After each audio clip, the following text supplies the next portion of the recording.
One.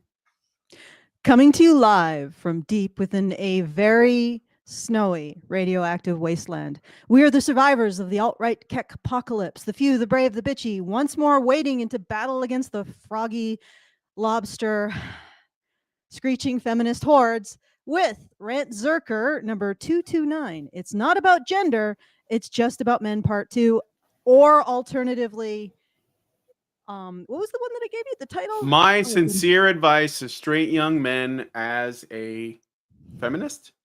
Yes. So it's not particularly sincere since we're responding to it, but I guess the advice itself is person sincere. who Sincerity and feminism appear to be like a Venn diagram with no overlap. Well, we can read the article and decide for ourselves. Maybe there will be sincerity. You know, so we're not doing the Incredible Salt Mine Part 2? No, we are continuing on the Incredible Salt Mine, but I figured we could also maybe look at that after article. Looking at the salt mine, we could look at an article about women like this giving advice to men and what that advice looks like, you know. Yes, because if you're brilliant enough to fail to figure out the potential consequences for putting your meltdown on the internet throughout your life, you definitely are exactly the person men should be taking advice from. Exactly. Yeah, no, it's with, I mean, meltdowns, okay, whatever, right? But it's so stupid, right? The things that they're talking about, like the reasons they're complaining, it's like, oh no, maybe Russia won't invade anyone for the next 4 years, right? Like, oh no, maybe we'll have more peace deals in the Middle East. Oh, you know. Before the Hannah and Karen train leaves the station, I do have a few things to get off the plate. If you would like to send us a message, you can do so at feedthebadger.com/justthetip. That's feedthebadger.com/justthetip. We get the full benefit of whatever funds you send, and you get the benefit of sending your comment through a system that gives you a bit more space to elaborate on your thoughts, rarefied and fascinating as they always are. And we get the full benefit of whatever funds you send. So it's a win-win-win, except for YouTube, which, well, I guess we're creating content for YouTube. So it's a win there. Anyway, feedthebadger.com/. You also get to say, just the tip. Yeah, just the tip. Giggity. Yep. You give just the tip, we get the whole thing anyway. All right, feedthebadger.com/justthetip. And we are doing our fundraiser for the month. Last day now, and we have, last time I checked, $550 left to go, which, you know, usually we can get that done in an entire show. So if you're out there and you want to make sure that we can continue to do this work, we got $100. All right. Thank you to Hyper Chicken, who just actually he sent it in a bit before the show, but thank you anyway to Hyper Chicken for putting $100. So it's $450 left. Thank you. It's $450 left and a day left to go. So if you want to help us out, feedthebadger.com/support. All right. Today, we have Hannah, we have Karen, we have Brian, we have myself. I don't know what the vertical stream looks like, so I'll probably pull that up to see. If you are on the horizontal stream, please consider going over to the vertical stream and giving us a like, just to even out the specialness of the special chat and the people who end up accessing it. They tend to be a little bit more internet butthurt, and that would help us out quite a bit. So just remember to like them both if you're a longtime fan or longtime listener. And yeah. Also feel free to like be kind in the chat in the vertical. No, I mean it. Kill them with your not in the vertical chat. Not in the vertical chat. Are we being welcoming in the vertical chat? And mosh pit in the other one? No. The vertical chat is the one that's the mosh pit. The horizontal chat is the one where they're just having tea and discussing everything. You know, the vertical chat is like, it's just, it is definitely a monsters from the id sort of thing. If you are willing to engage with retards on Twitter, I mean X. Yeah. Right. You know, I mean, I was on Reddit for how long? But I still call them special, Karen. Yeah. Well, they are special. Yeah, They I are very don't special. call them special because I differentiate between retarded and intellectually disabled. Intellectually Mm. disabled people do the best that they can. Retarded people can help it and choose not to. They have chosen to put the brakes on their intellect. Yes. That's Some why we people are call them- asking, I just wanted to say, some people are asking how to access the vertical chat. Guys on Rumble, the Rumble gang. If you want to, you have to go to our YouTube channel. It's the only one that has a vertical layout format. Mhm. Just go to our YouTube channel. You'll see 2 live streams. One of them is vertical, the other one's horizontal. So is Mhm.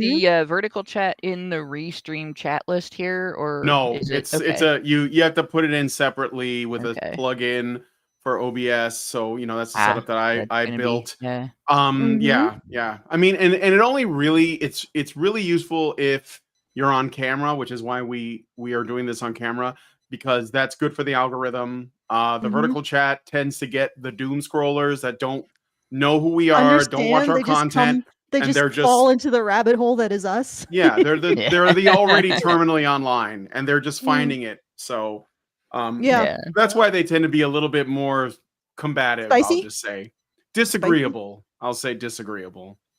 More So paprika well, in the vertical chat. There's nothing wrong with being disagreeable. I'm extremely disagreeable. exactly. That is true. Mm. No one would ever accuse you of being agreeable, Karen. Oh, Dr. Peterson did. Oh, really? Yeah, he said I was pretty agreeable and also low in conscientiousness. High in Interesting stuff. neuroticism. No, Mm. very low in It's neuroticism. like I think that's me, Brian. I'm oh, you high took in the neuroticism. you're saying you took the Big 5 thing, Karen? I took his Big 5 test, yeah, and I was like low in neuroticism, and I was like high in I don't know what it was, like emotional stability or whatever, right? And then but I was fairly agreeable, but he actually, because he just listed them off in one sentence, and then he like put like 8 spaces, and then he put low in conscientiousness after like an 8 space break, an 8 Mm. yeah, because he wanted to draw attention to it. You're really low in conscientiousness, Karen. yeah, so but Yeah. So we get into the video now.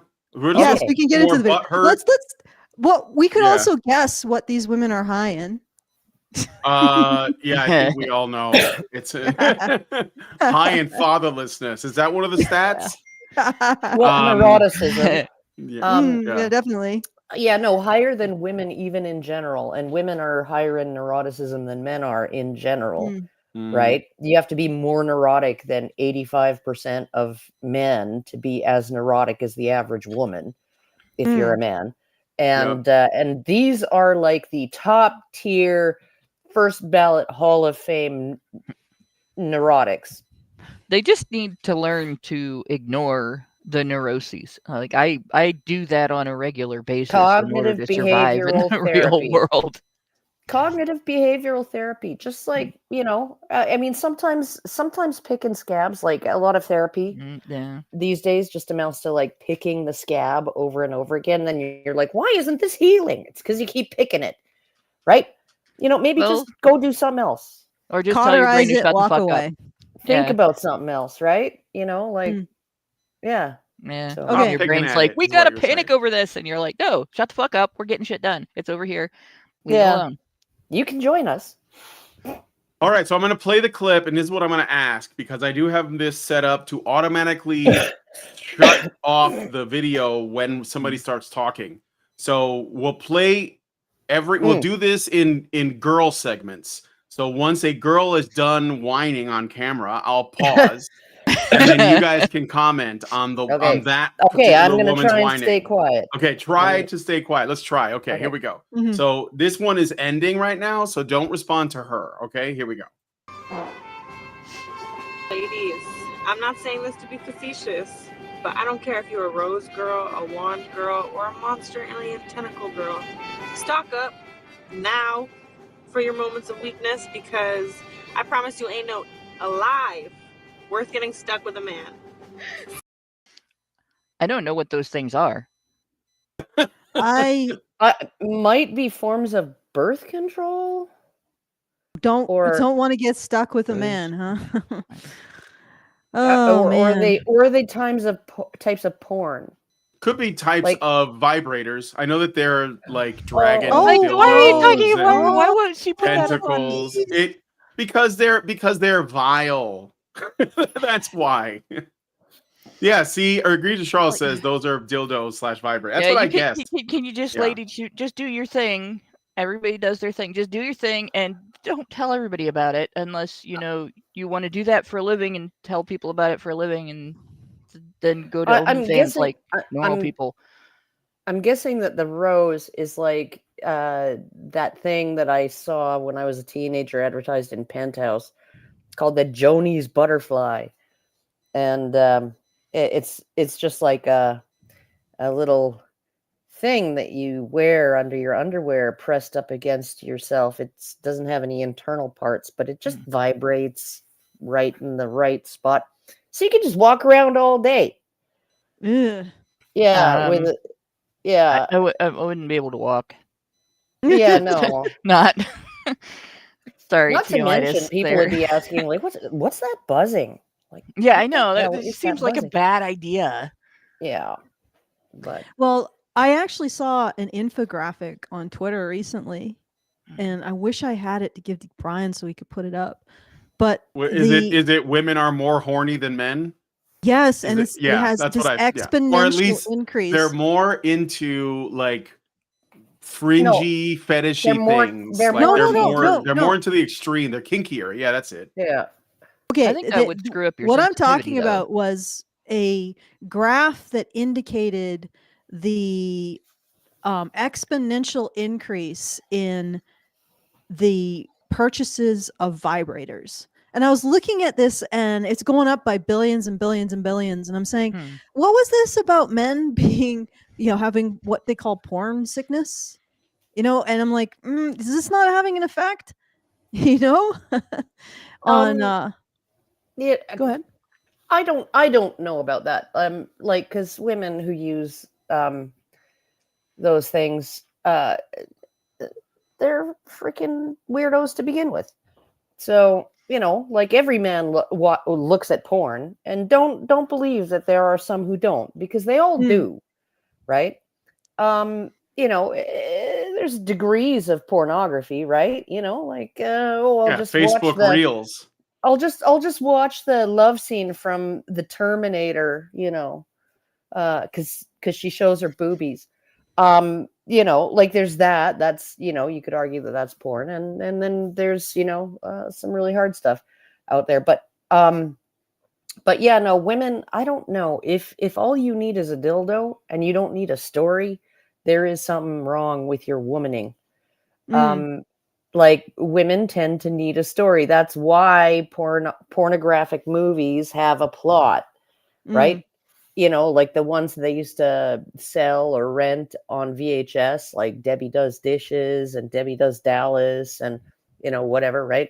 Like they all had to have a plot. And if there was no plot, if there was no beginning of the story, middle of the story, end of the story, right? Then women wouldn't watch it. Like no woman is going to be like watching, like maybe there are some, but like just like montages of 30 scenes of like the bukkake money shot, with 30 different women. Like there's no story there. It's an oddly specific example. Should we play another clip? Sure, let's go. Let's do it. All right. Yeah, that's probably like the least egregious. It's just kind of confusing. It's like, why are you oversharing? Yeah. So, all right, let's keep going. Next clip. 6 years. 6 fucking years. It took us 6 fucking years to get our citizenship. I know some people need more time. I know some people don't ever get their citizenship, but we worked so hard for it. She worked so hard for it. What? I was just a kid. We came here because she wanted a better life for us. She wanted a better education for us. She wanted for us to have a better future. Well, What on earth was she going on about? Yeah, I no, guess she's somebody didn't been do there. their paperwork. Yeah, she's been there. Her family, she and her mother or whatever, have been there for in the U.S. for 6 years, and they're undocumented, and Or because there is this narrative going around that even the documented are going to get oh sent yeah, no, even the away. ones who are So legally here are yeah, going to get I've heard deported, people tell me that's going to happen to me, and I'm like, I'm from Puerto Rico. Puerto Rico's part of the United States. It's like if anything, you'd be telling my wife, Lindsay, that she'd Yeah. be in danger, which I doubt, because they No, wouldn't. it's They would look at her and they wouldn't say that she's going to get deported because she's white, even though she's technically the one with the green card and not me. Well, So- no, Mm. it's not. it's really dumb. No, I Nothing don't- Trump I don't has said think- indicates that at all. I don't think Lindsay would get off the hook for being white. I mean, like when you look at the NSA, the INS rather, Immigration Naturalization Service, and how they used to treat people who got married to foreign spouses and moved them there, and they used to like really be. There was even a movie with Gerard Depardieu, and like I was just thinking about that one, Green Card, Yeah, with Gerard Green Card. Depardieu. Yeah.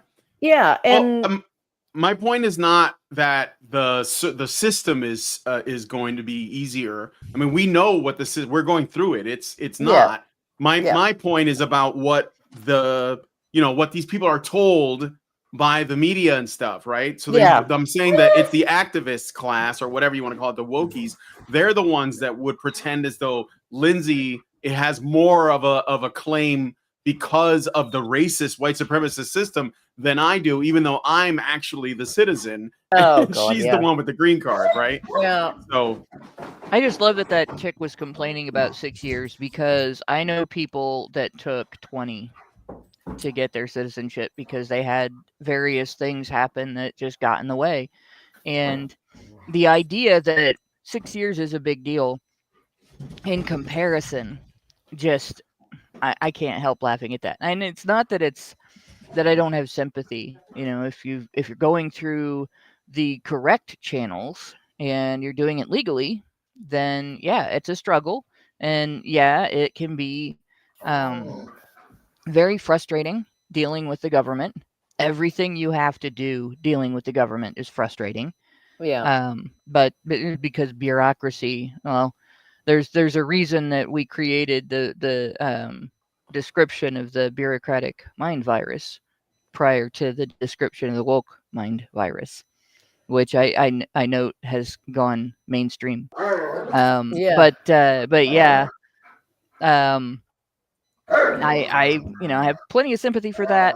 But I have no sympathy for people who have come here illegally and then are complaining because they're not getting treated the same as people who came here legally and went through all the struggles and jumped through all the hoops. yep. I actually have sympathy for people who came here on work or education visas, Mhm. right?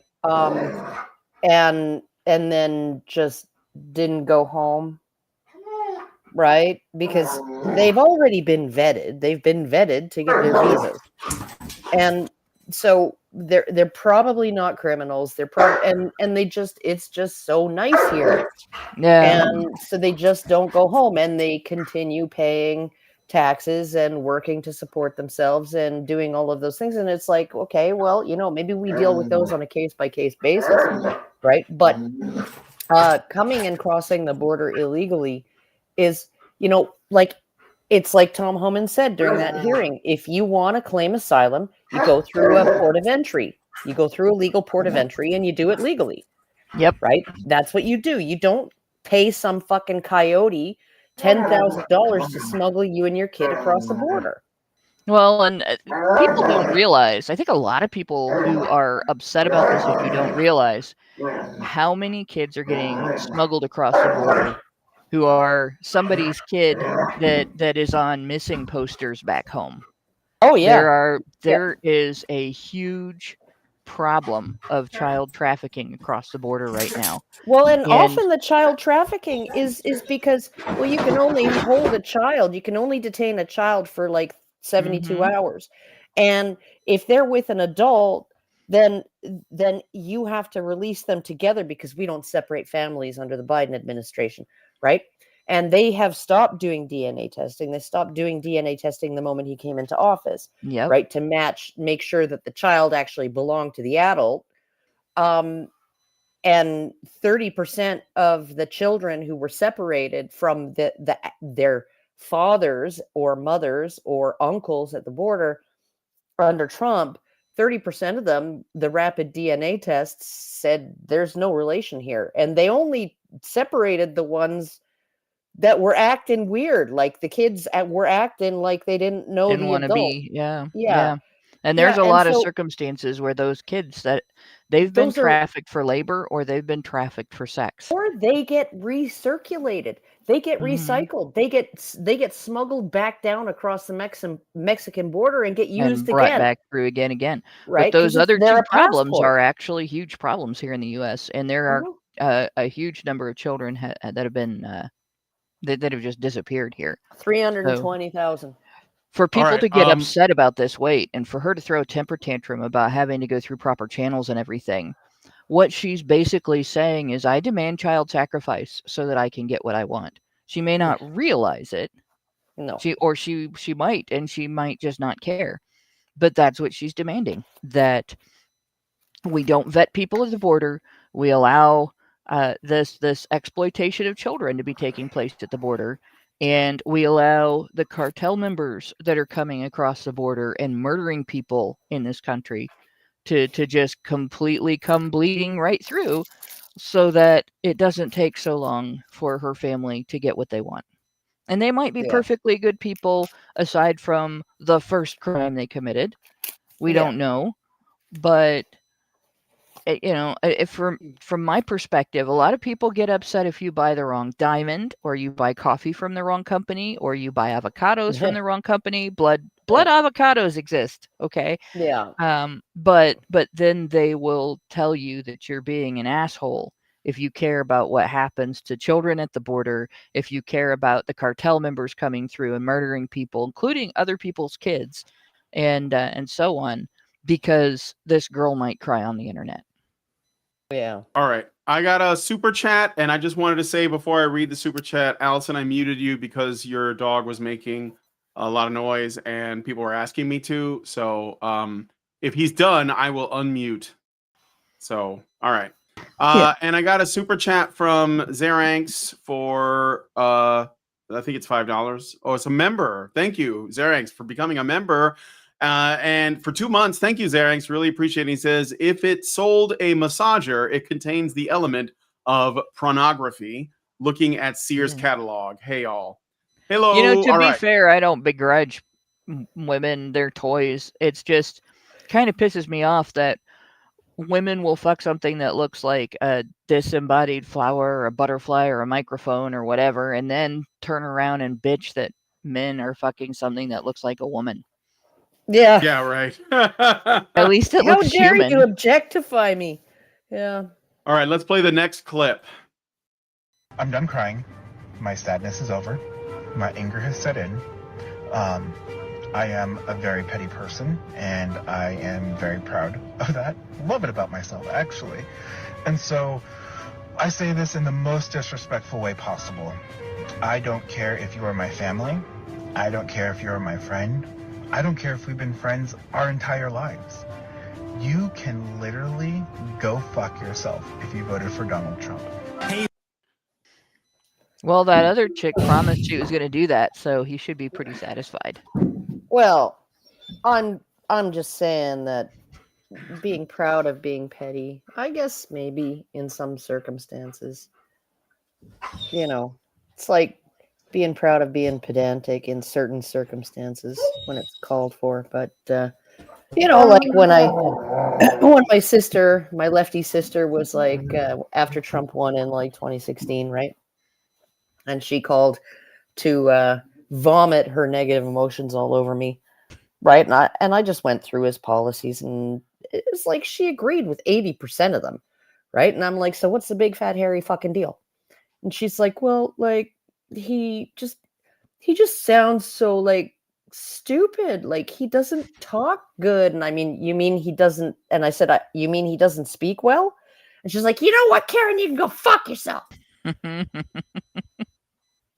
and hung up. So, yeah. So it's like, I don't know. If you're intolerant of other people's opinions, you're not tolerant. Yeah. And That's how true. often are these people using the excuse of misogyny, racism, transphobia, homophobia, being a meanie to just ignore and marginalize people? You know, Well, how like, easy I it is have to use those terms, how easy it is to use those terms to divest yourself of the discomfort of thinking in ways that aren't convenient to you. Well, it was and I'm petty. sure Karen can say it in a more simplistic Well, it way. was petty of me to point out that she wasn't talking good by correcting her grammar. Even though she was petty enough to, it's aggravating. Okay, so you know, Yeah. like that made me proud. It made me proud that she told me to go fuck myself and hung up. Right? And I all the other apologize for times the, she's ever done that, it's mostly because I've been snarky or petty. And you know, like when she was like, when I wouldn't get vaccinated, and she was like, fine, but if you end up, right, and she knew I'd already had COVID, right? If you end up reinfected and in ICU, I won't be able to risk coming to visit you. And I was like, why not? Won't your vaccination protect you? And then she told me to fuck myself and hung up. Right? Yeah. So I want to So, I mean, apologize. I like, thought I was muted. That's why Scipio ended up talking over everyone or growling over everyone. He is a very loud beast. Okay. Sometimes being petty is highly effective at getting people you don't really want to talk to off the phone with you. So I got a super chat from Hammerhand9. So thank you, Hammerhand9, for that. And he sends us $20 and says, y'all should do more of these. I agree, Hammerhand9. Thank you so much for the super chat. And we are sending it out to the special chat. And it sometimes takes a little while to get the motor running over there. But they have the numbers are already starting to rise. So expect a lot of cringe coming from that corner of our stream. But always it's nice fun to respond. Nice. You know, like they bring up points that we've heard a billion times before, but I don't think they've heard us respond to those points. So it's always good. It's all worth it. Virgin bums on virgin seats are always worth it. It's just no matter the how endless it turns insult. out. They will insult every single aspect of what we're presenting, from the sound to the visual. No one's insulted the dog yet, though. No one's insulted Scipio or Jojo, but they'll insult Brian. Jojo's not here, and how could you possibly insult Jojo? So it's impossible. There you go. No, he's a sweetie. Yeah. All right, let's keep going. All right, let's play another clip. Wait for this woman here with the forehead to stop talking, okay? Hey, bitch, we control your body. The feel when we control your bodies. Hey, bitch, the feel when we control your bodies. Hey, bitch, we control your bodies.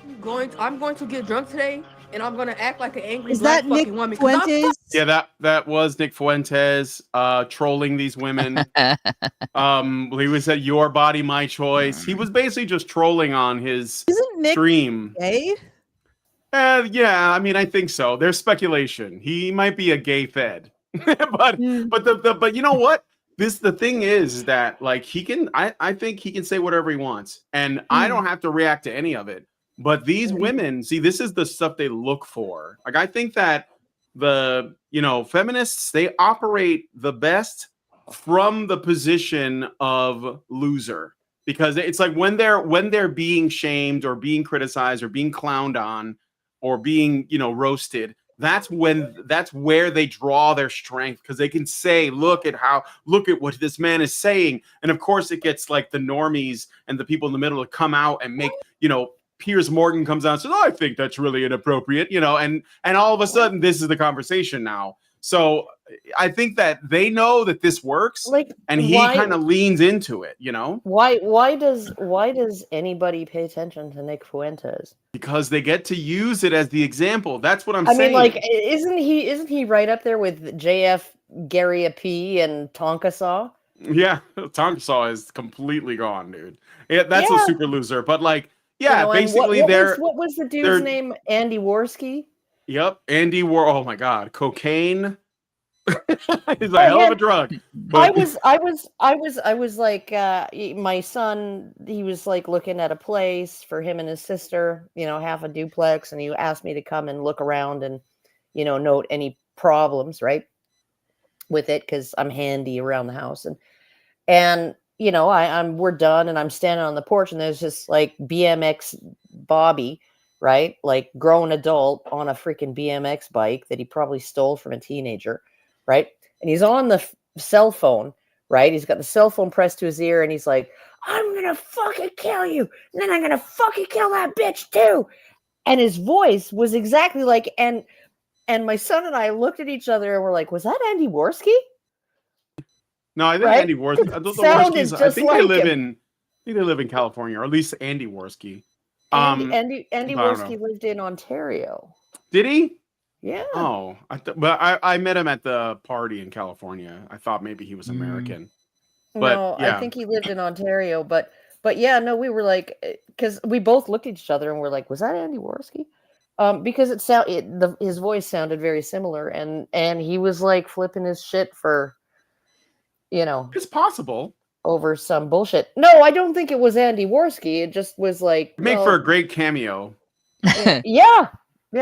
So all right, let's play some more. But what I'm saying is that ultimately, like, Nick Fuentes does not really represent anything in particular. He is basically just he's basically just a provocateur online. But the thing is, this is the thing. Like, what these women do is that any man, no matter how small their presence might be, or how little influence they might have, or how little they represent men as a whole, they love it when men like that troll them, and they will take them literally and not seriously, because if you took him seriously, you would ignore him, because you would realize he's not really a serious person. And so what they do is they basically say, this is what Nick Fuentes is saying is what all men believe, and the evidence for this is not just that he's saying it, but that not enough people are responding to it and stopping him. Men aren't speaking out. Men aren't stepping up. And the truth is that the best thing men can do is ignore it, and basically tell women to please just, calm your tits. So yeah. Feminists kind of tell you in media that they influence, in entertainment media that they influence, what they would be like if they had power. And this is another way that they tell you what they would be like if they had power. Because if you look at, I can't think of the name of the show. Somebody asked me to watch it. It's on Amazon. And it's called The Power, actually. Oh, I was going to say, is it the one called it's called Power? The Power. And so I watched the first season of it, and you can just see this incrementally increasing behavior of using it. It's for people who haven't watched it. The premise is ridiculous. It's this idea that our society is just so absolutely terrible to women that that they develop a mechanism, a biological mechanism for being able to zap people the way an electric eel does. And some are more powerful than others, and they develop an organ that's like up in this area. It's really kind of, and it just suddenly genetically changes and manifests, and only women have it, and men don't. But so it gives women this power that men don't have, and allows women increasingly petty reasons. You can't talk to me like that. You can't talk like that at all. That kind of thing. And it is pretty much the way feminists behave. Like, we will critique this kind of thing, and we'll laugh at these women, and we'll point out, hey, don't talk about your vibrator use on Twitter for everybody maybe to maybe not the like, best it's really idea, a dumb idea, but nobody's going to come along and say that should be illegal. Not, at least not from our camp. We don't care. If you really want to do that, that's your choice. Or you should be if you really want to deal with the that, consequences. If you really want your employer to be able to find that, and that to be on their mind the next time you have to go in to talk to them about something, because you can't get that out of your head, go right ahead. More power to you if you want to. But women will look at somebody like Fuentes or any other troll that says things that piss them off, and they won't just say, God, that's stupid, or you sound like a moron, or I hate what you said, and you're wrong, and here's why. You shouldn't be allowed to say it, and you should go to jail, or misogyny should be a crime, and so on, right? Yeah. You shouldn't be able to say your body, our choice, while they're telling all men to get vasectomies to protect women from the consequences of women's own choice, to ignore the multitude of types of birth control they have, the ability to say no, sort out which men they're screwing around with, and you know, and then they won't have to have abortions because they're too stupid to avoid pregnancy. Yeah, well, and here's my my regular plug whenever this comes up, whenever the subject of vasectomy comes up. I would guide everyone, including those in the vertical chat, who might want to avoid fatherhood while also protecting their future fertility, to Google Parsemus Foundation, Parsemus Foundation, and look for a product called Vasal Gel. It's called Plan A now. Oh, is it? It's set to come out in 2026. They're hoping to have it on the market in 2026, at least in the US. I don't know what's going to happen in Canada, but in the US, and it's an injection. It lasts for 10 years. It's At least. it lasts for at least 10 years. But if they say at least 10 years, then you should not count on it for more than 10 years. But 10 years is a pretty good. And you know, you can also have it reversed. It's more reversible than a vasectomy. It creates a foam in the vas deferens that basically shreds the little swimmers, so that they cannot create. They cannot cause conception. It's like a cheese grater that your little swimmers get pushed through, right? And then they get shredded. They come out the other side. They're all dead and in pieces, dismembered, right? So you're completely infertile. But what it doesn't do is one of the problems associated with the vasectomy is epididymitis, which is the sperm tubule, right? Gets backed up with, because you still produce sperm, but they can't escape your body, right? And so they get backed up and backed up and backed up, and then you get they can't be reabsorbed fast enough, and so you end up with like swelling and pain in your testes and all of this other stuff. And also reversibility for vasectomy is only 50% success rate at fathering a child, whereas Plan A, if you do it 100%.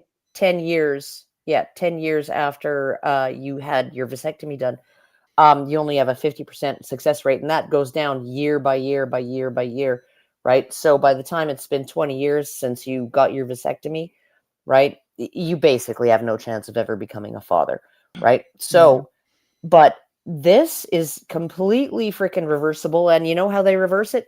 They inject you with baking soda solution. They inject the site where the plug is, right? The polymer foam plug is. They inject it with a baking soda solution, completely non-toxic, right? And then it just dissolves over time, and within a few months, your sperm count's back to normal. Yep. Right? Wow. And it's just two injections. No cutting, no Absolutely clamping, great no protection nothing. against being sperm jacked. You know, it's kind of hard to sperm jack if the sperm have all been shredded. And you know also in India, when they started doing this, they said the cost per procedure, per sterilization, basically, was $10. Right? So you could be covered for 10 years in India for $10 US. Now, surely that's going to be more here. It's right? probably going to be more here. Yeah, like maybe it's going to be $1,500, but it's certainly not going to be as, like it's certainly going to be on par with vasectomy. The car they sold in India for $2,000 that was like this miracle. Oh, look at the cheap car. They sold it here for like $8,000. Yeah. So So I mean, there's a lot of regulations that are in the United States that aren't in India, and then there's the well, whole and FDA patent thing. protection, and Right, you right. look at all of those things, right? So So it it's makes going to stuff more be expensive, but it's not going to be a $10 thing for you if it's a you lot get it cheaper done than in the 18 United years of States in child support. 2026. But it's definitely going to be cheaper than child support, and also it's just an injection. It's Yeah. just a painless injection.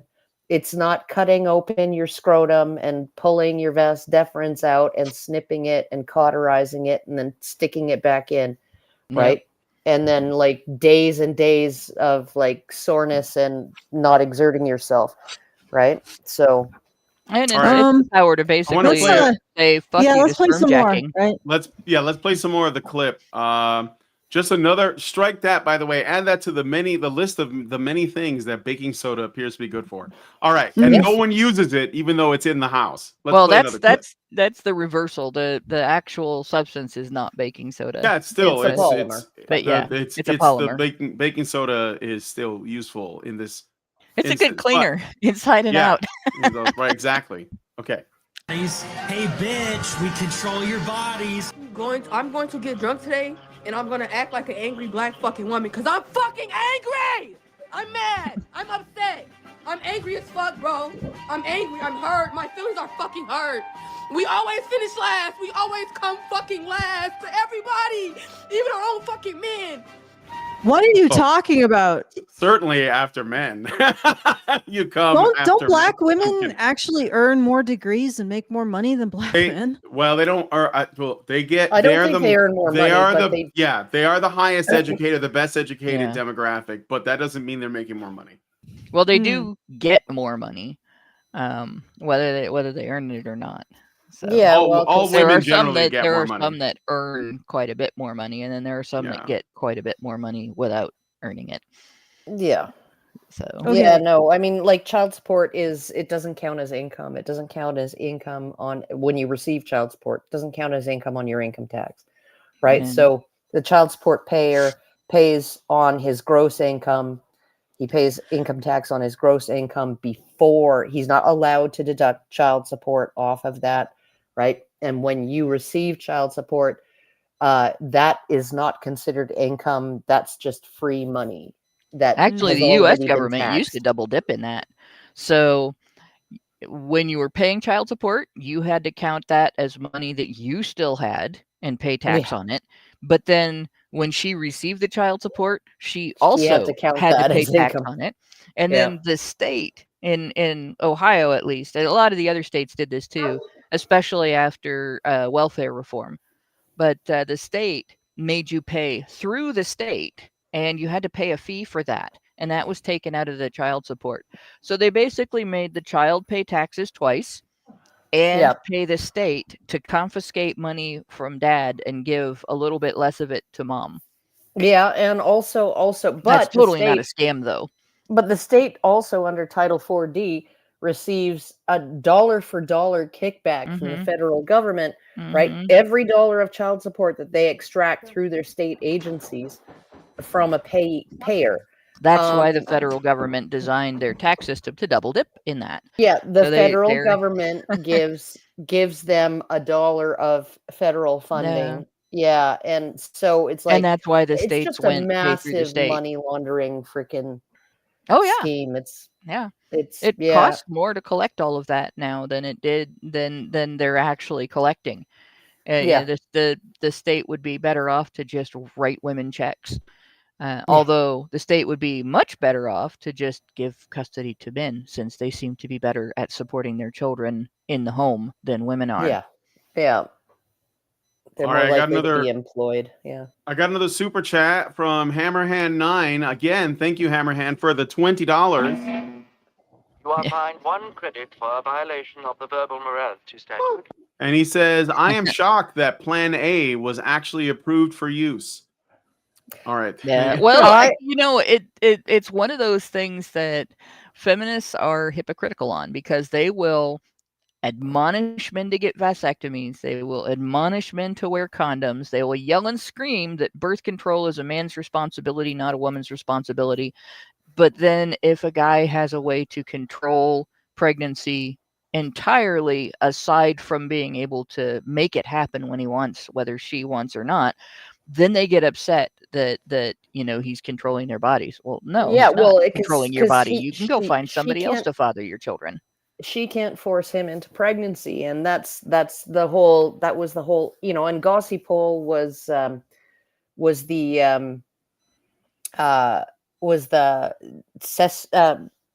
was it sesame cakes or something like that? It was like some kind of, or no, cottonseed cakes, Cottonseed. right? That they were feeding bulls, and they noticed that these bulls just kept on mating with the same females over and over again. So it didn't cause their libido to decrease. It didn't affect their libido, but it did affect their fertility because the females kept on being in heat, right?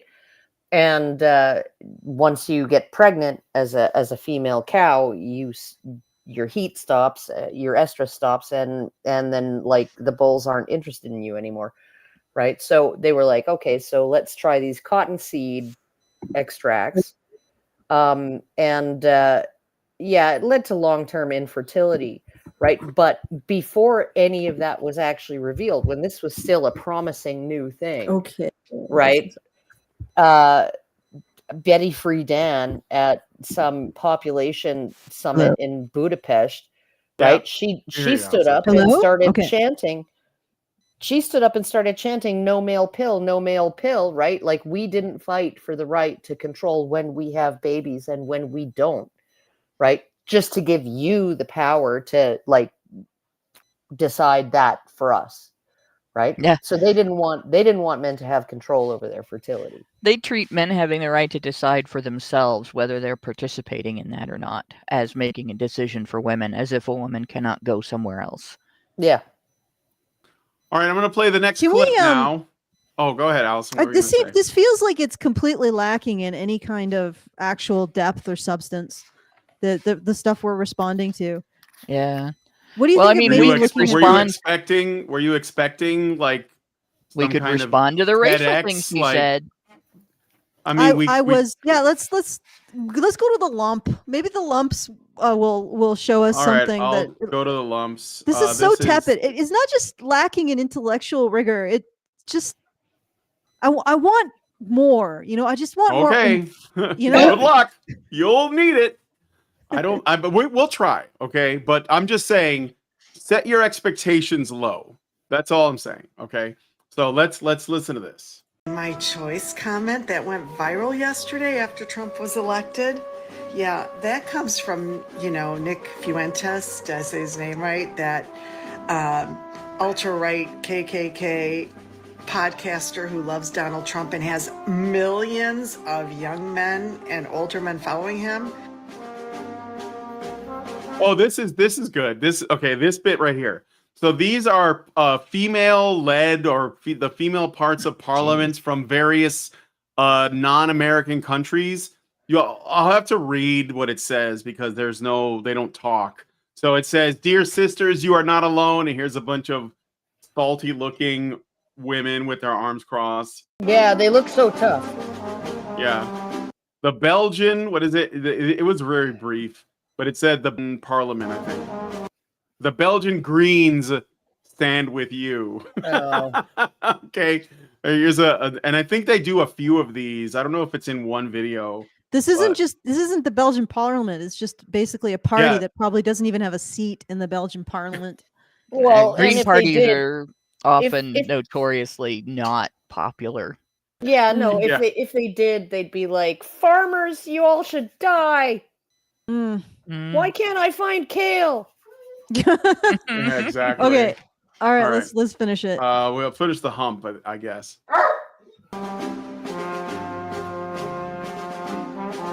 This is the Norwegian parliament stands with you. So there's more angry women wearing black and red, which is kind of ominous.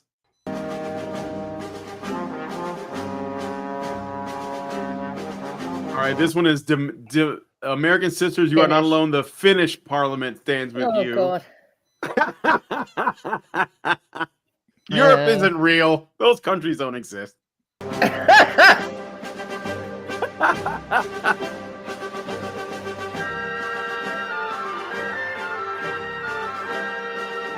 What? It's just a Yeah, victory that. dance. Lock it I'm sorry, You're but gonna vote. ladies, your army looks pathetic. Yeah, no, polka dot dress. Y'all when you're need to do going to some marching war. up and down the square or something. Oh my god. All right. At least do a pantsuit. Yeah. Let's see. Let's go here, I guess. Oh god. What's with these shower caps? What is going on? No, Okay. they're not It's- shower it's- caps. It's actually like for black women who have like braids or like their hair's twisted or whatever. They often sleep in those because it, keeps everything kind of contained and Yeah. yeah. Reduces frizz. Yeah. Yes, but it seems like they just wear it out. Like it's like a new fashion thing. It's like those Renaissance fair hats that you see, like Like a snood. It Yeah. protects your hair, basically. But I don't know whether they wear them out. Like I don't ever see I've seen it. any black women. Have have. you really? Oh, I'm yeah. in Virginia and I've but seen you see it. women. You see women wearing pajamas to the grocery store, right? So Yeah, like, is it they'll a be in their fashion car. statement, They'll or go is to the it- park. It's laziness made Yeah, into a a lot fashion of women statement. will get these Yeah. now to match their clothes, and they wear it all day, and Oh, it's a fashion Jesus. statement. It's but I mean, it's when people are dyeing their hair, Alison, your camera bright blue has or bright moved in like a green or weird bright way. pink to go work at normal everyday jobs and everything. It's not really that weird to have. I like snoods better because you can see the hair through the snood, and also I used to make some pretty good money crocheting them for people, but this isn't that bad. This is like there's not that much difference between that look and a lot of different hair looks that are just big hair. It just creates a shape around your face. Yeah. All right, let's play this clip. If I see you with a white man, it's up. I don't care. I don't want to hear that white shit no more. This shit is not a joke no more. I don't care what the fuck Shira sat and said. Oh my god, you know what? Get with a man of your race. Get with an old white man. Bitch, I wish you would. Go ahead and do it. Do it. I want to see. Bitch, you gonna get that treatment, bitch. I'm gonna give you that look. Just how I get a black man with a white girl in his arm, bitch. You. Hope your day gets better. See, this is the second one. I'm gonna have to say it. Like these kind of standards that they're yelling out. The angry black woman. I'm gonna be an angry black woman, and this is, supposed to be a special consideration. All right, you're an angry black woman. I'll go ahead and do whatever you want, right? And this, how dare you fraternize with the opposite race? Because we're the opposite race now. It's not just divisive. Well, it's not just it's that though, something because that- she's specifically talking about black women. Mhm. She's presuming that black women that voted for Trump will also want white boyfriends. white men, but it even doesn't though matter the majority because of she's even though racializing it was something that isn't racial. more, it's obviously not racial. But even though the more black men voted for Trump than black women that voted for Trump was like a very small percentage. Yeah. Black But men my came point out. is this. My point is this. Your skin color doesn't make doing something objectionable, like trying to control people's relationships or having a public temper tantrum or threatening people or being a nuisance to other people. It doesn't make that okay. And it never will. And as long as people are treating women uniquely as though having a minority status of some sort adds the power of you can't criticize my behavior, it's going to result in this kind of shit, and it's going to result in the kind of thing like happened to me in the workplace in 2019 after I came back from ICMI. I was assaulted in the workplace by an angry black woman who was angry because she had to do her And job. black. She was angry because she had to do her job. Perfectly normal thing. You have to do your job. That's what you're there for. They pay you to do your job. You do your job so that you get the money for the job. And I didn't do her job for her. So she started a fight and I didn't want to participate in it. So I ended up with a concussion because I didn't hit her back. And it was an insane situation, an absolutely insane. And I thought, I've never seen an adult behave this much like a child this close to me because I don't associate with people that behave that way. Yeah. And I don't pick my associations by color. And so it's not a racial thing specifically. There are plenty of black women who don't act like that. In fact, I Yeah. would say the majority of black women do not act like that.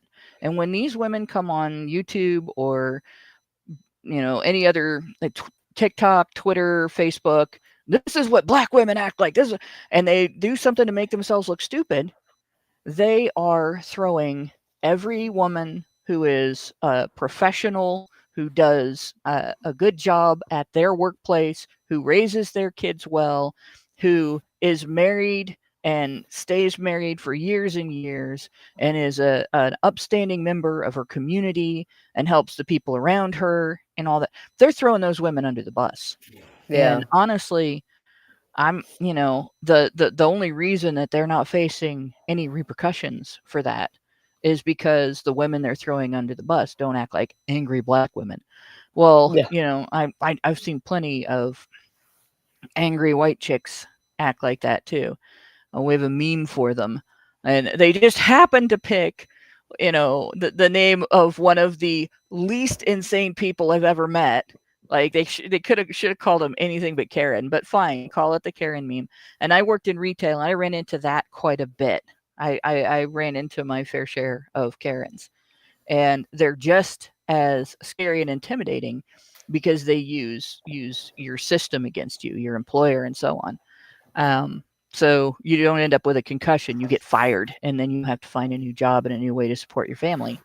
But similarly, a lot of them will throw their whole demographic under the bus, right? Their whole, not necessarily their race, but their gender. And the difference is they get made fun of for it. And you can't do that if somebody uses their race. And Right. that's just got to stop. I embrace Well- the Karen meme, right? When people ask me my name, I say I'm Karen and I'd like to speak to the manager. There you go. All right. I gotta play another clip. So again, we'll do this. Right. It's after this one. Oh, this because is we've seen this one before. Yeah, this on is a the funny show, one, So it's a yeah. very funny one. Yeah. I'm gonna seduce your husband. I'm gonna seduce Good your luck, husband. lady. I'm going to look him in the eye, and I'm gonna explain to him that nobody has ever made me feel the way he has. And I'm younger than you conservative woman that married him. And I'm gonna start, explaining that I'm just so fun and I like doing fun shit. Because you're probably married and you can't do fun shit. What? This is their tactic. And by the way, I know a lot of the women in these videos are young, and you might think, well, you're young, but there's a lot of women that are in their 40s that are responding the exact same way. So this isn't about age, but anyway. So she's gonna seduce your husband. This is the way they get back, I guess. Okay, drop it. Okay, I All have right. to step away for a minute because Kevin is freaking out. So I'm gonna mute. All right, go ahead. I'll play the another dogs- clip. No. I've got something to say about this one. So All right, you go guys ahead. can step away all you want, because I've been sort of watching on social media over the last 10 years a great turnover and increasing number of guys, not just our age, not just Gen Xers, right? Millennials, Zoomers, and I'm actually seeing I don't know, preteens, tweens, whatever the fun thing to call them is. Oh, Guys that are tweens. 12, 13, that just have started posting on social media are posting MGTOW memes, right? They are posting images with text that demonstrate that they are aware of the really unfair legal setup that guys face when interacting with women. All a woman has to do is make a false allegation and puts a guy through hell. They're facing those problems in their schools. There are guys, I've seen posts from young people that have talked about situations where some girl in their class leveled a false allegation against some guy for some stupid little thing. Oh, he grabbed her butt. Oh, he was looking at her boobs. Oh, he flipped her bra strap or this or that. And it turns out, he was actually in the office at the time. He was across the room. He was in the bathroom, whatever. And they're experiencing this at the age of 7, 8, 9, 10 years old. And so by the time boys hit junior high school, by the time they get out of the 6th grade and they step into, you're going to be switching classes every period, they're already aware that if a girl lies about them and does so in order to get something or gain power over them, that the system under which they are living is going to favor her even after finding out she lied, that she will face no repercussions, that he will be punished, and that he will be treated like her allegation makes him sus forever after that. They know that. And so they're not going to be open to some rando chick coming up and playing with her complete lack of boobs. And, and I can say that because when I was her age, I was just as flat-chested as she was. Well, it's I could run without a bra. It's possible that she's actually a trans man in progress. She could be, but she's trying to rock this kind of masculine presenting thing. Yeah, obviously she still looks like a girl, but I think she could be. That could have been me at that age. I was that skinny. I had no boobs. I was. Were you that insane? No, I wasn't that insane. But I mean, as far as her physique and the way she looks and everything, sometimes I looked like that. More often, you would have seen me wearing ribbons and bows because that's what my mom wanted, and I tried to be as feminine as I could because that's what she wanted to see. But and it was fun as long as mom was there to enjoy it. But in any case, the guys aren't going to be tricked by as easily by somebody coming along being like, oh yeah, I'm a lot of fun. You can come and play with me, and they know. You guys, whatever scam y'all had going, you fucked it up. It's gone, and you're not going to get it back because you opened the door to the crazy, and they have seen it, and everybody now knows a guy or is the guy who has faced a false allegation because a girl wanted something that she couldn't get legitimately or didn't want something that was going to happen and she didn't have any other way to control it. And there are women who have faced a false allegation for that same reason. I mean, the story I just told about my 2019 assault, she covered her ass by crying to the officer that I called to the scene and claiming that I attacked her. She had no injuries. I had a concussion, but and I was bigger than her, and she was cuter than me. So we both got charged, and then I had to fight that, and then we both got our charges dropped. So she got away with it. So it worked. It was effective. She was able to leverage a false allegation to get out of being charged for assault. And, I don't have a record because the judge thought that was ridiculous, but that's the situation. And that's girls are getting away with stuff like that. So it's to the point now where it's happening to women. It's happening to other women. Guys aren't fooled by you guys anymore. They know. All right. I got another super chat. Nibuz Lives gave us $5 Canadian and says, Serathis said, I don't like her flatitude. Talking about the girl there. All right. I disavow. Not cool. And somebody said that she could be a tomboy, but I'm sorry, guys. Like, tomboys don't really exist. They all basically get pushed into transitioning. That's what's happening now. So she's probably like a political lesbian that's considering transition. I wouldn't be surprised if that was true. It's sad. I like tomboys, but it is true. So anyway, let's play this next clip. Long 24 hours. Let's be honest, it was a terrible night last night. It was a terrible night for women, for children, for the hundreds of thousands of hardworking immigrants who make this country go. For NATO, for the truth, and democracy and For decency. NATO? And it was a terrible Yeah. night for everyone who voted against him. and I guess don't care if it's a terrible night for NATO. I'm not happy with I like NATO. how It's a the terrible first- night for the arms dealers. Can For we the have it here? organization that's going to cause Yeah. World War III. Yeah. Oh, those Yeah, poor no, guys. like F's in the chat for the arms Won't dealers. someone think of NATO? Yeah, won't someone think of the giant military alliances So- that Industrial lead to complex. global conflicts? You guys Since are so- Trump's ripping them a new one, can we call them Torn NATO now? Oh, God. But seriously, everybody, F's in the chat for the weapons For dealers. NATO. They really Yeah, lost. F's in the chat for NATO. RIP NATO. It's over Yeah. for military industrial complex cells. Yeah, How about some no. FUs in the chat for NATO?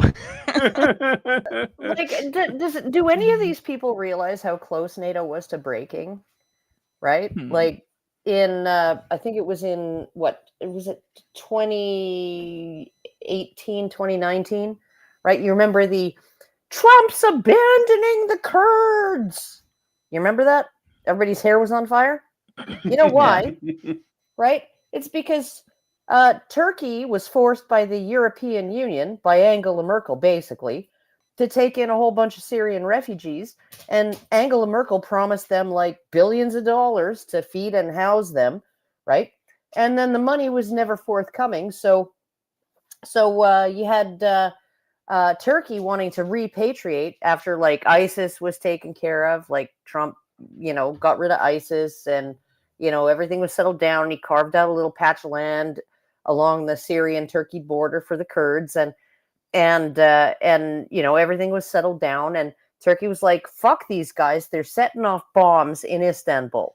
Okay. Like these refugees are not refugees. They're like troublemakers, right? So we're going to repatriate them. We're going to build a bunch of like freaking temporary housing in this area, this 100-mile stretch, right, of the on the other side of the Turkey-Syrian border, and we're gonna like yeet all these fuckers out of here, right? Because fuck them and fuck Angela Merkel, right? Who never gave us a fucking dime, right?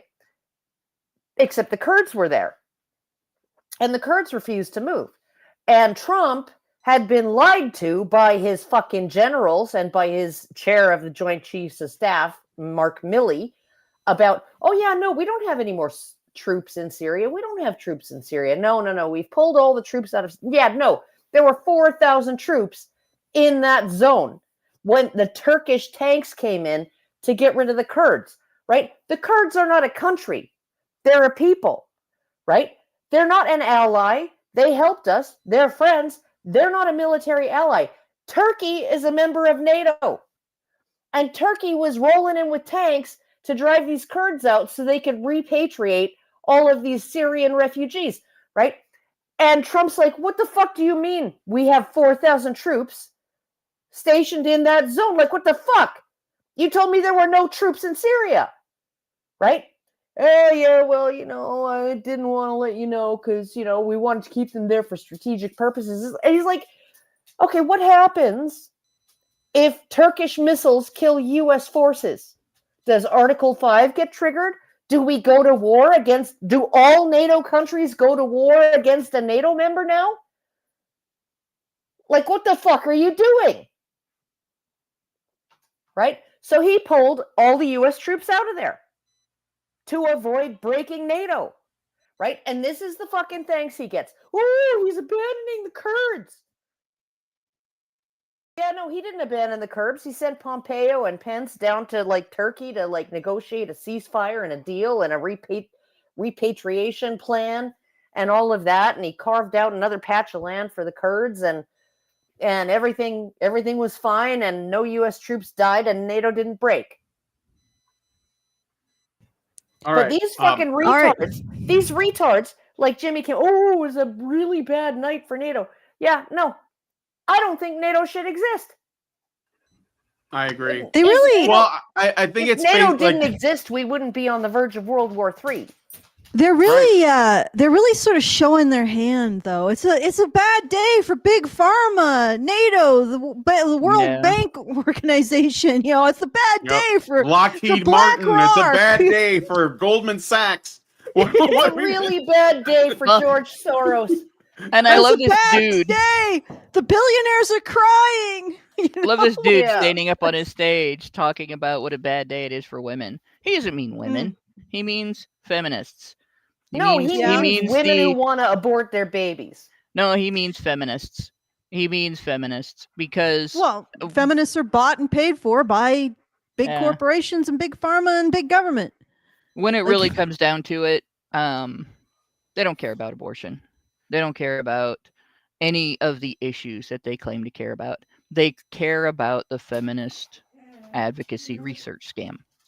And that's what he's really defending.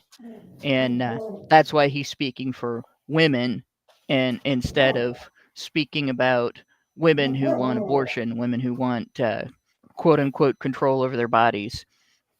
Generally speaking, since 99 point some I recognize those fraction growls. percent of abortion is elective, and it's usually a result of not using birth control and not using self-control. It's not having control over your body. It's admitting that you failed to control your body, right? But this guy, he's not talking about those women. He's talking about the women who like to manipulate research, go to the government, get money based on their manipulated research, get laws passed based on their manipulated research that funds more manipulated research, and use that money to create a bunch of jobs that are nothing but doing more manipulated research and demanding more money, or telling corporations how they have to follow what the manipulated research says, and getting paid for it. Right? That's the entire scam, and that's what he's defending. And it's just the female arm of the huge burgeoning bureaucracy that feminists like to call the patriarchy. Yeah, well. Yeah. Can you not kick me in the kidney? Yeah. I heard her growling. Was she playing? No, she was. She just wanted attention because people are talking, and she wants to be part of the conversation. Also, she had after she eats, because I just fed her too, right? After she eats, she usually steals a Kleenex, like a waddy, snotty Kleenex, and eats that for dessert because dogs are fucky. And and then she like starts to like woo, right? Woo.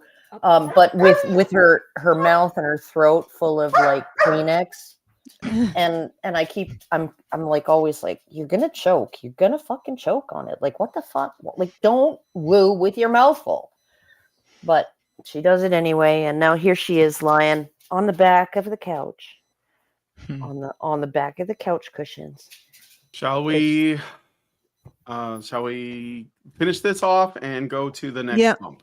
Let's let Jimmy Kimmel's not done telling us how sad everything I'm is. sorry, I can't watch. We also Jimmy have Kimmel some super without chows seeing too. that Yeah. I scene should from read the those Man first. I Show should read those first. Yeah, sorry about where that. he was kissing a monkey. Well, see, when he was on the Mad Show, he still had testicles and was willing to make fun of himself. And no, I think he did back then because he was doing what made money. Yeah, maybe, but like him and Adam Carolla, definitely they did the show together, but they certainly went their own ways. And I think, they're Hollywood's probably got more on Jimmy Kimmel than Adam Carolla. Yeah, so but anyway, I just can't take him seriously because, like I said, I can't see his face without seeing that scene from the Man Show where he made out with a chimpanzee. Yeah, but he's wearing a suit and he's talking to the audience and he's crying. He's guy in a suit talking to the audience and crying. I know. That made out with a chimpanzee on television. Yep. I get it, but here we are. All right, so Anonymous gave us $50. Thank you, Anonymous. Really appreciate it. What do I want to play for that? Men's rights activists are machines, dude. Okay? They are literal machines. Oh my God, this they is gonna are go long. talking Hold point on. machines. I gotta stop They it. are impossible to fucking deal with, especially if you have like, especially if you have like a couple dudes who have good memory on top of that too. It's Holy shit, self-demonstrating. It's the whole thing. You get the whole thing. All right. Anyway, next we have a super chow from Richard Bier for $5. Thank you, Richard. And he says, "Oh, for the halcyon days of when lobotomies were a solution." All right. Thank you for that. I think you forgot to read the anonymous super chow. I did. Oh, Rantzerker best normie bait. Oh, Rantzerker best normie bait. Yeah. Yeah. I thought I read that. Yeah. All right. Okay. So thank you for that. All the boxes have been checked. Lobotomies are overrated. I'd rather have a bottle in front of me than have to have a frontal lobotomy. Oh. Okay, Don't make me sing the song. Yeah, no. Hannah. Mute. Hannah. Very bad. Okay, so I just want to remind everybody watching, if you want to send us a message, please do so at feedthebadger.com/justthetip. It's the very best way to send us your messages and also give us a tip. And if you want to support the show, feedthebadger.com/support. We're still at $450 for the month with a day left. So please consider helping us out with that so we can continue to bring you this content, which is, I think, very unique content. All right, let us play the rest of this and then move on to the next thing. Well, it was a bad night for everyone who voted for him, too. You just don't realize it yet. It was a bad night for the rest of us, those who voted for him, too. Because as we all know, Project 2025 is coming. We're going to be putting people in crystals, agree with us, and putting them on Mars. And that's what Elon Musk is preparing for. So, and we're going to train dogs not to bark. Yeah. Oh, sorry. I unmuted by accident. It's Project 2020 bark. 2020 bark. No, it's okay. I made the same mistake.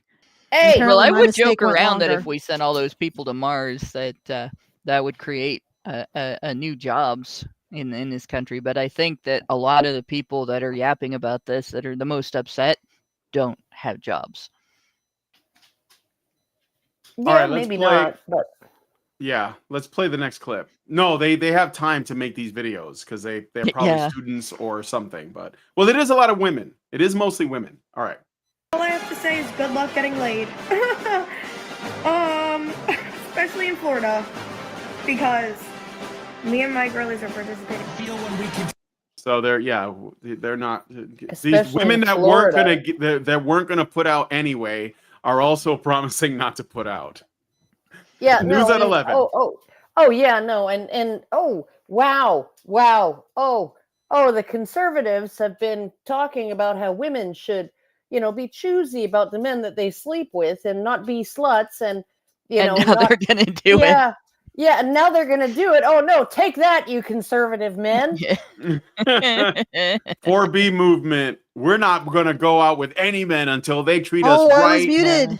Oh yeah. Okay, I was gonna say, I'm sure the 5% of men that these women have recreational sex with will be choked, or they'll just move another sheet forward in the Rolodex. They'll have someone in the wings and bump them up instead. Yeah, that's the problem with not having relationships with the majority of men. That means the majority of women sort of lose that influence and that thing that they can hold over men's heads. Yeah, if you're a guy and you haven't had sex in a year, you're like 28 years old, you haven't had sex in a year, you haven't had the prospect of having sex in a year. What do you fucking care that this bitch is gonna say no to Chad? In Florida. Well, in Florida. Especially it's Florida. funny in context because that other chick that was threatening to seduce everybody's husbands is just going to take the guys they're not sleeping with.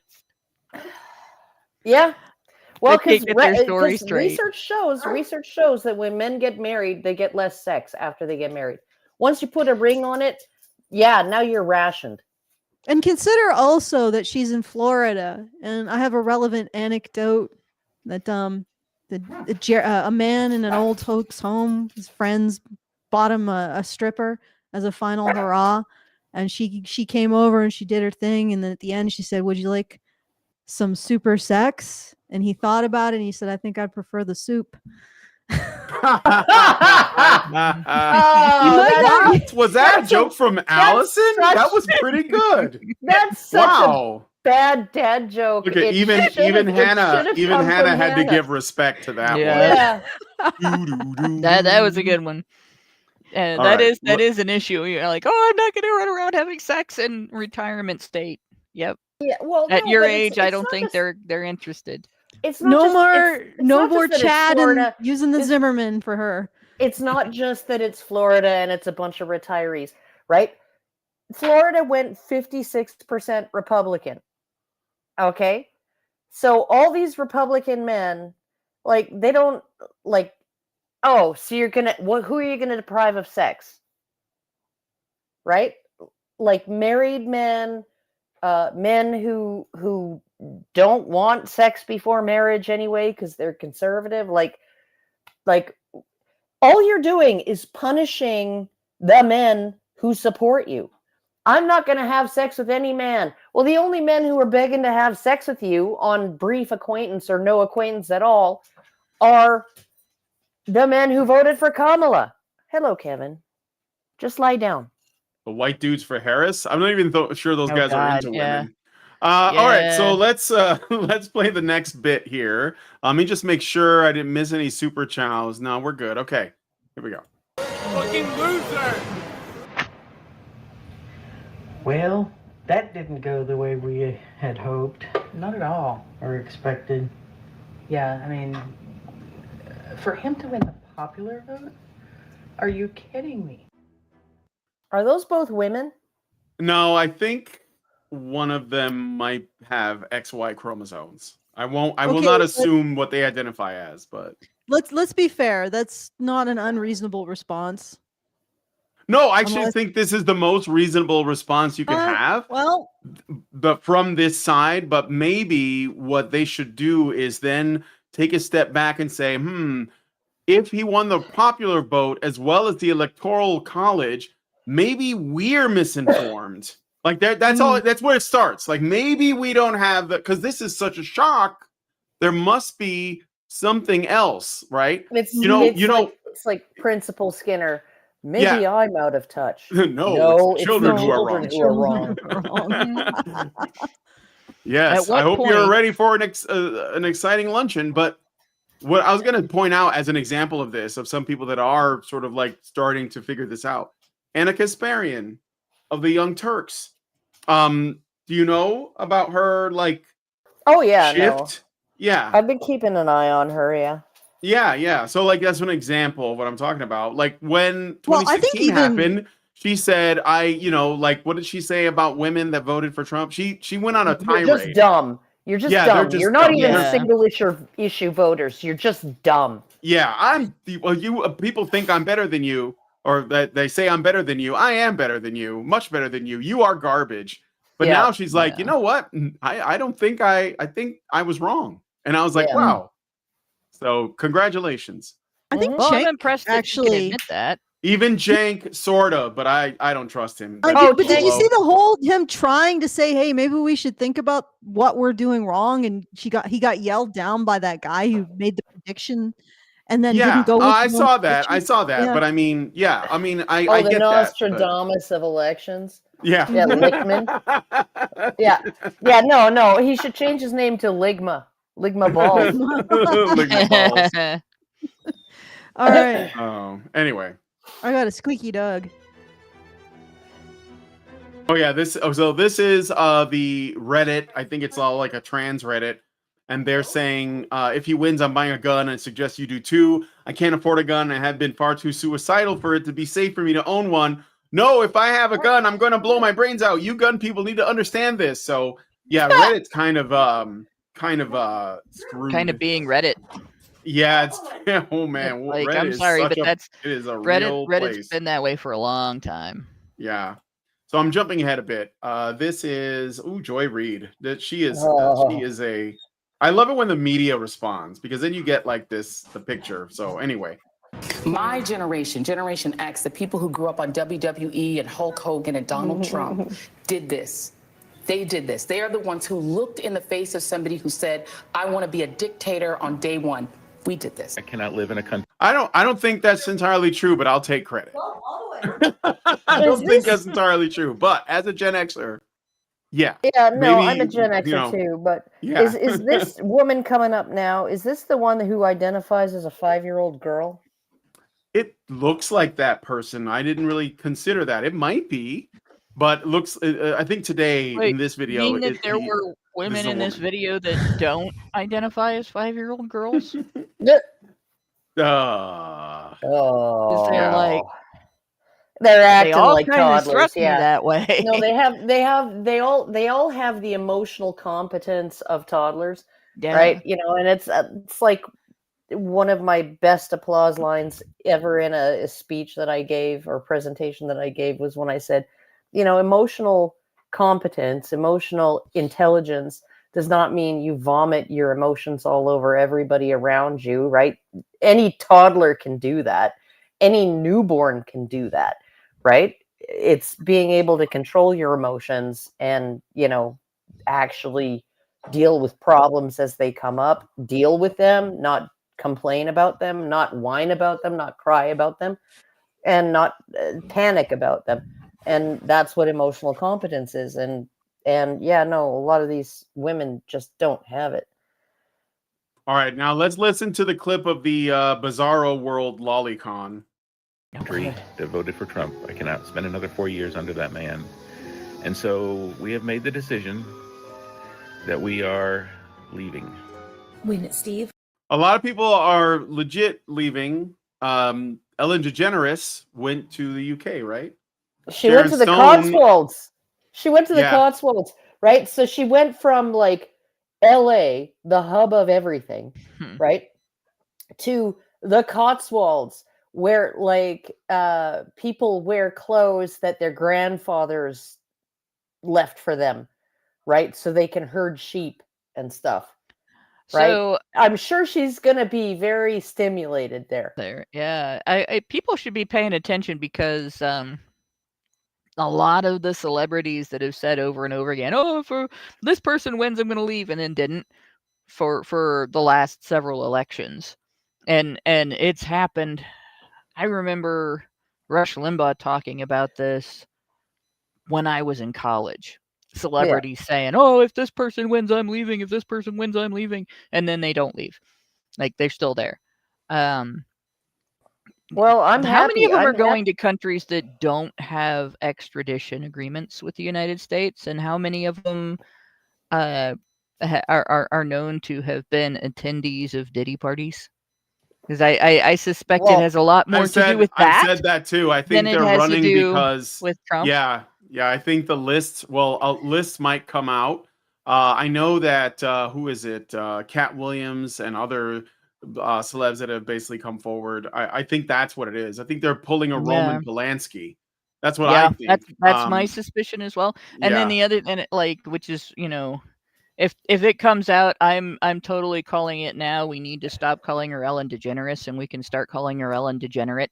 But well, I heard about how he remember those that whistleblower that talked about like what the sets of Ellen DeGeneres' show were like, that she was really I heard she was a bad boss. But you know, like that, I really don't care. You can work for other companies, so you know, if people wanted to work for Ellen DeGeneres, that's their choice. But in terms of like if she is one of the people at the Diddy parties that was engaging in all kinds of nefarious, horrible things with kids, then yeah, I'm totally switching to calling her Ellen DeGenerate for the rest of her life. But as far as that goes, I don't think that has anything as much to do with Trump as it has to do with the fact that you know, the entire child trafficking thing is just coming crashing down, right? You had the Epstein thing happen. That came crashing down around him, and while they're trying to manage that, you have the Diddy thing happen, and that's coming crashing down around him, and they're trying to manage that. And the one thing that has to do with Trump is the child trafficking at the border is going to come crashing down too, because he's going to get the border back under control. Yeah. So the people that are involved in that, yeah, I would expect them to be fleeing the country, and you'll probably see quite a bit more of that. The only thing that we're not seeing happen that I would really like to see happen, like I said, everybody's talking about the Epstein list and everybody's talking about the Diddy list, which the Epstein list appears to be out. There is a guy talking about it on Twitter. He's figured it out because there isn't just this list sitting around that is being hidden somewhere. So he's done the research and he's talking about it. And I can't remember his name, but I retweeted him. But in any case, yeah, I think I messaged you about him. In fact, yeah, you sent it to me, and I think I retweeted it so that I could have it in my archive. Yeah, because he's looking for media to talk to. But I want to see more about that. I want to know, who was involved in that and everything, and that hopefully that they'll be held accountable. And the same thing with the Diddy parties. But I still want that list of American politicians who had a slush fund for sexual misconduct payoffs when they were accused of sexual misconduct, where they could choose to hush it up if they did something wrong, or they could choose to just not fight and facilitate the accuser's behavior if they faced a false allegation and not have to deal with it like regular citizens do. So I want to know who used that fund. I want to know the name of every politician that used that fund. And I doubt that we'll ever find that information. Yeah, maybe not. All right. Well, we should move on because we've been going for a little while. I want to do 2 more sound bites from this, and then I think we can get into the article or the Medium thing that Alison sent me. But let's play this next clip first. I took the morning to grieve. That's all the time we have. Now is your time to start making a plan. Women, I'm here to talk to you today.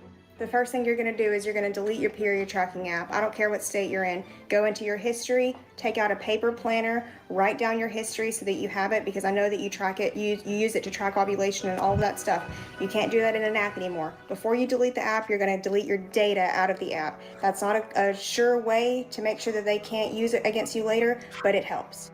And finally, we talk a lot about Is she like this? Is she thinking that we're gonna go straight into Elon Musk is gonna track your vajayjay? Yeah, Elon Musk is gonna track your vajayjay, and he's gonna make sure your coochie's timing is right. And if you get what's pregnant, that stupid Atwood he's gonna story hold you that to the it. women are all Handmaid's Tale? Huh? Yeah, the Handmaid's Tale. We're going straight into the Handmaid's Tale, which is funny because no civilization has ever done a Handmaid's Tale like that. No. That is not a thing that has ever happened or ever will happen. Even you were saying, Brian, even North Korean dictator was begging women to have children. Yes. Kim Jong-un gave a tearful speech to his essentially slaves, begging women to have more babies because their population is collapsing, although not as much as South Korea, which is they should get an award for that. But yes, he was begging. So there are feminists apparently in North Korea and they're not the ones in government.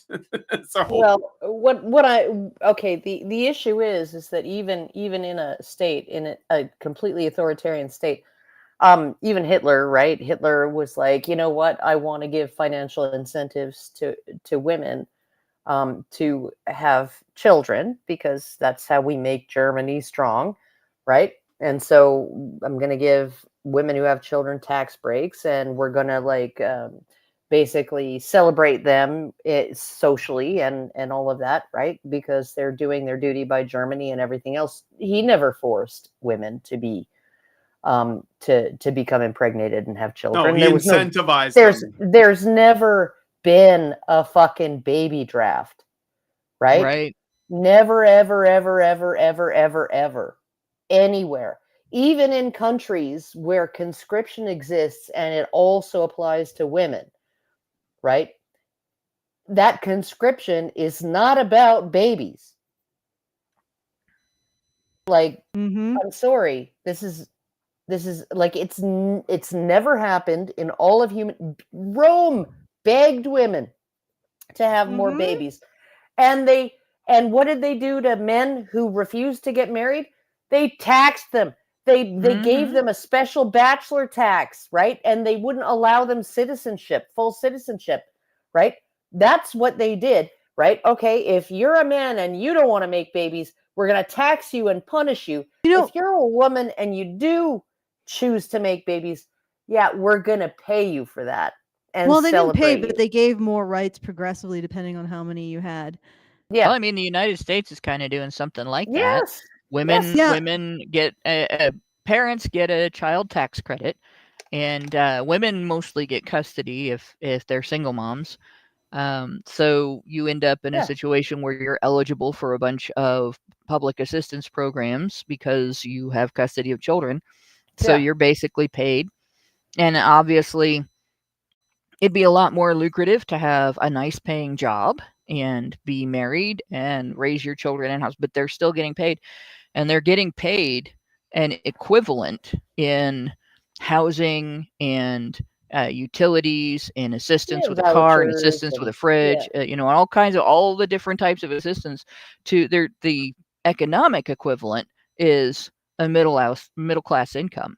The problem with having the government pay women to have babies and pay couples to have babies is that the outcome is still living in a slum surrounded by criminals where your child is going to get pressured into a gang.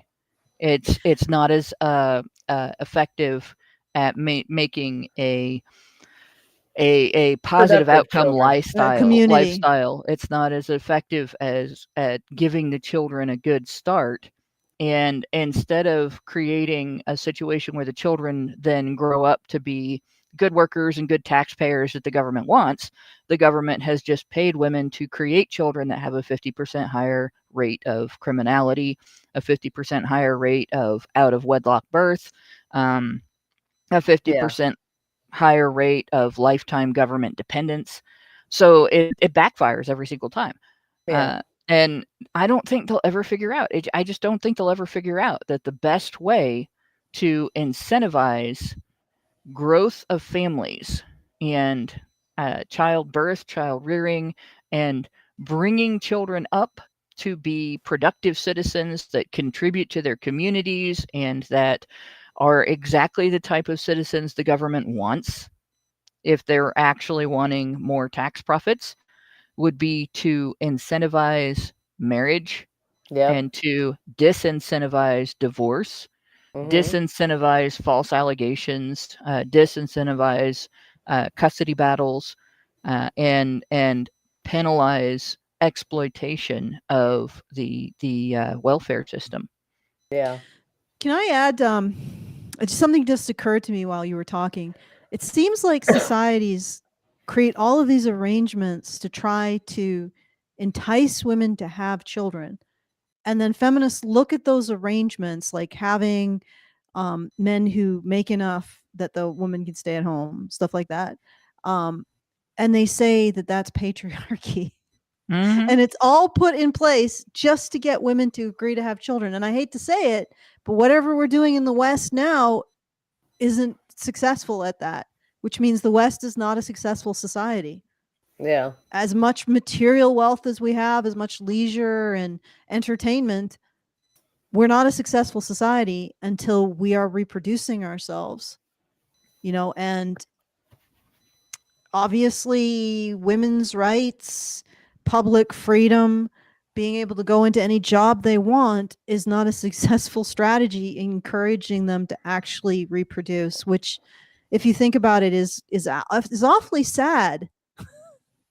Well, you can't economically socialize relationships and have any better outcome than you get when you economically socialize the economy. Like, relationships will socialize themselves, right? And it's not the same. It's socialization, not socialism. Socialism destroys everything it touches. Socialization works well in relationships, and that's just not. You can't dictate relationships. You can't federalize relationships. If you want human relationships to work, you have to get the government out of them. All it does is interfere. All right, let's play the last clip from this video. This is the view, and it's a little bit long. It's like a minute or maybe 30 seconds. Oh, so let's just try to wait until this is completely over before we talk, because again, if you talk, the scene switches and the people in the vertical chat can't hear the video anymore. So, all right, playing it now. these different demographics and these assumptions of where they're going to go. Latinos in Texas, a district that's 97% Latino, went 75 percentage points for Donald Trump. Why? Misogyny. It's on the border. It's the border misogyny. crisis is on their doorstep. And they were begging people to care about it for years. We need to take some lessons. That's what that was. The lessons are not misogyny, Knock. sexism. Who's there? Oh my gosh, it's Whoopi. The feel. So God, she's an idiot. Like, are you gotta be kidding me. Here is a very obvious situation where the issue has absolutely nothing to do with gender, right? Everything that's happening at the border is happening to both sexes. It's happening to adults. It's happening to children. It's happening to people's farm animals. We won't talk about that because it'll probably get us busted right off of YouTube. But it's not about gender. It has absolutely nothing to do with gender. And honestly, if that's all that she can think about, the NPC meme, it might have some roots in psychology there. We might need to see some serious deprogramming, because if you're too stupid to respond to the information in front of you by discussing the information and not defaulting to misogyny, which, by the way, doesn't work anymore, people. You can accuse us all of misogyny all you want, but you'll notice that a hell of a lot of Trump supporters are women. And even people who are not Trump supporters didn't like Kamala because Kamala was a moron and she was unlikable on top of that, which made her worse than Biden. At least Biden had the capacity of pretending to be an endearing old grandpa. Come on, man. Yeah. So if all you have is to knee-jerk shout misogyny, you lose. You've lost, and you're going to continue to lose until you learn not to do that. Yeah. All right. Should we get Allison? Do you want to get into? Oh, she stepped away. Allison, do you want to get into the article thing you sent me? Uh-oh, your dog's making noises. Oh, it's not my dog. You don't need Oh, that's to somebody's dog. Somebody's dog. He's I got my snood. Kevin, be quiet. right, Yeah, so sure. Let's look into the here. article. How long is it anyway? Will we get through it? It's not super long. I could read. I could break this down in the same way, like into sections, and then you guys can respond to the section after I've read it. Okay. So that's enough of the cringe. If there are any more meltdowns that are particularly interesting, we could always revisit this at a future date. But for now, let's get into this. So, okay. So let me see. I'm going to turn off the auto switch for this because I don't need it because I'm reading something. Can I just say one thing about that? Did you notice how misogyny just became a way to shut down legitimate conversation from a different point of view? That's it. And that's all it is. It's just basically taking out a gun and saying, we're not talking about that. That's it. It's just a weapon.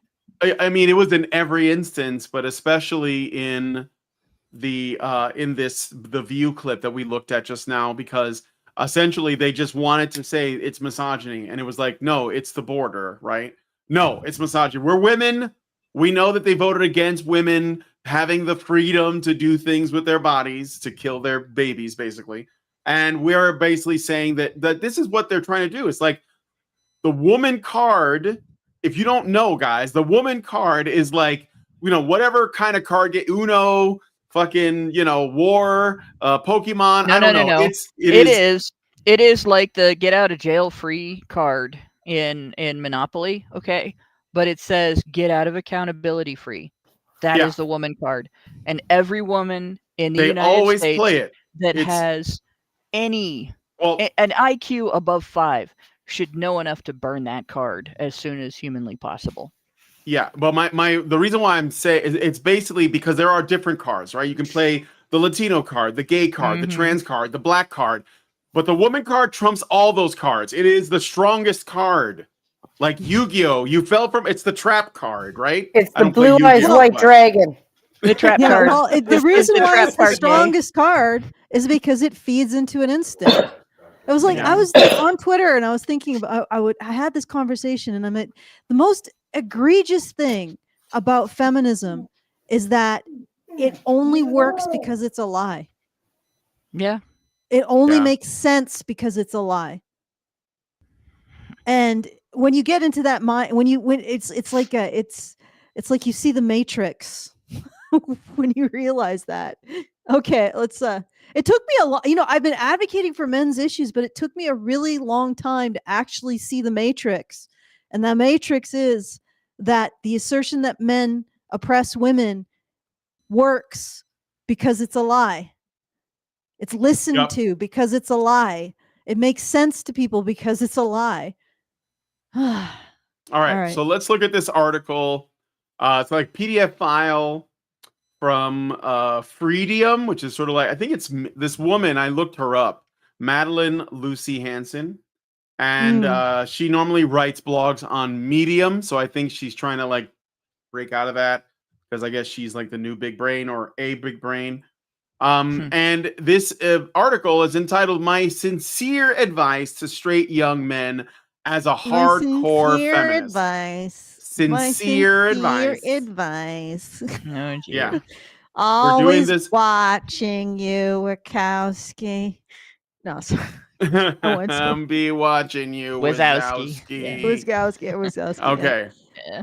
I think that she made a video when on one of the TikTok videos for when the Trump got elected. But anyway, when the evil orange man got elected.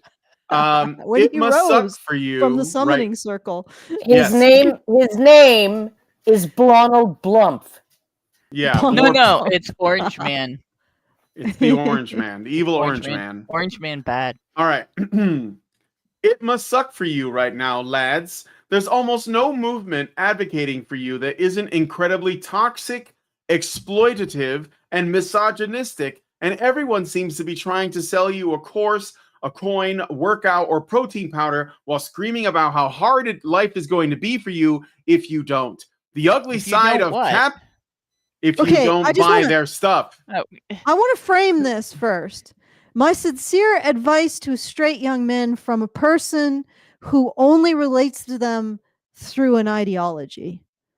Not on a personal level, but through the lens of an ideology in which men occupy the villain slot. Yeah. And nobody's that. like, I know we know that, but the vertical chat doesn't, Brian. They'll learn eventually. Well, the issue about this is like look at the thing that she has claimed. Everyone advocating for men is trying to sell them a course, a coin, a workout, or a protein powder while screaming about how hard life is going to be if they don't buy that stuff, right?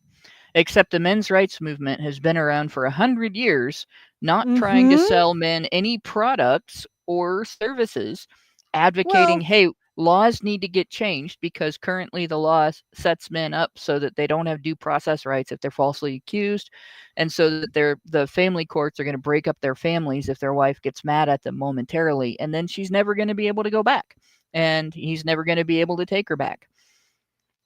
Like, we don't exist. Right? No, We've never existed. The whole convenient. men's rights movement is imaginary, and they want to pay attention to these things and talk about these things instead, because if they talk about us, they run out of arguments real fast. Yep. Yeah, we don't exist, guys. The only people advocating for men's issues is people that want to sell them a protein powder. Yes. Not people that want to see 50-50 shared parenting laws be the default in uncontested divorce cases. Nope, just people that want to sell you a protein powder. Okay, let's keep going, Brian. Which you can get, by the way, at Walmart, so you don't need to buy it from anybody. Yeah. I'm okay, so I'm gonna read more of the article. Let me get to one of because it's like a listicle. So there's like a number one, number two, this kind of thing. And then you guys can respond to these things individually. So the ugly side of capitalism has reared its head, and the first chomping bite is coming out of you. This is the ugly side. What? Not the enforced consumption of certain chemical substances via That's not capitalism. That's okay, socialism. we're supposed to wait until Brian. Let me get. All right, I'll shut I up. could have gone on a tirade on just her using the word capitalism, but I'm not going to do that. I'm just going to read through because I know feminists always try to creep in their commie shit underneath the whole like, don't you care about women? How about socialism? So like, let's just get through the first talking point that they're putting out there. Okay, you need to lose your virginity. But you also need to be terrified of getting a girl pregnant or you're the worst person ever. I know you must feel like we hate you. I know reading men are trash stuff must be horrible when you're just trying to be a good guy and get on in life. So here's what my advice is. As a young woman who has successfully fought through school, college, and work and grown up around young men facing the same issues as you, but if you read nothing else here, as a feminist, I do not hate you. At all. Okay. Bullshit. Brian, I must speak. Okay. If you don't hate men, why are you calling out men in this article and not your fellow feminists? Especially, and the other thing is that even if you are a feminist and you float through and you're coffee shopping and you don't really look at what feminism is, explain to me. I'm going to inform you now. Explain to me why feminists go into fields like domestic violence and sexual assault and use people who have experienced those harms as a means to buttress their claims about society. So in other words, feminists go into these fields where people are experiencing social ills and they apply a framework in which these social ills are used by men to enforce patriarchy. That men use grape and beatings to enforce patriarchy on the women around them. And when feminists go into these fields, they marginalize any victims that don't fit that framework, especially male victims of women. And they essentially, how is that not hateful? And how is it that you don't have to answer for it calling yourself a feminist? Like, this is the infuriating thing. Feminists have done so much terrible stuff in the fields related to helping people with domestic violence and rape, sexual assault, right? They've done so much to distort the statistics, to divert funds to initiatives that don't work or are actively harmful. They've even privileged feminism over reducing the number of women who are raped. And yet nobody answers to this. People say, well, the people like this, feminists like this, and I know this is probably where she's going, will call out people who call out feminism instead of calling feminism out for this crap that it does. Okay, I apologize. I sort of lost the thread there. It's all right. I got feisty. Maybe my snoot is eating my brain. I don't know. I just like the part where you started it by saying, explain to me. Explain to me. Do you remember that? The Athor comments all total lies. Is it supposed to be stick dudes? You don't remember that? Karen knows that. Explain to me. Explain to me. But why is she calling out men? The only person. Okay. The only reason.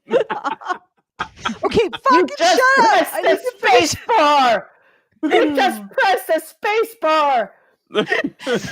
However, I do give it 2 stars. Because the voices were pretty good. Pretty good. All right. Okay, sorry. Explain to me. Explain. Oh no, you should play that, Brian. Everybody needs. I'll find it. No, that's like 2.5 minutes though. Yeah, no, but it's fine. We should watch it because it's a thing of beauty.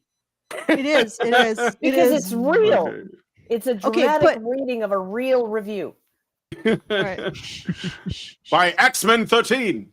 Go ahead, Alison. Okay. explain to me why you are calling out men for reacting to feminist behavior rather than feminists for their behavior. So I got into the weeds, but that's what I meant. Okay. She's writing this article, instead of calling out feminists for their nasty behavior, she's actually running interference and saying men can't respond to it. Yeah. Well, no, That's what I'm because guessing. she doesn't actually want to end the abuse of men. She just doesn't want men seeking help outside of her frame. That's it. That's Yeah. what it is. It's always the same thing. Don't go to those guys.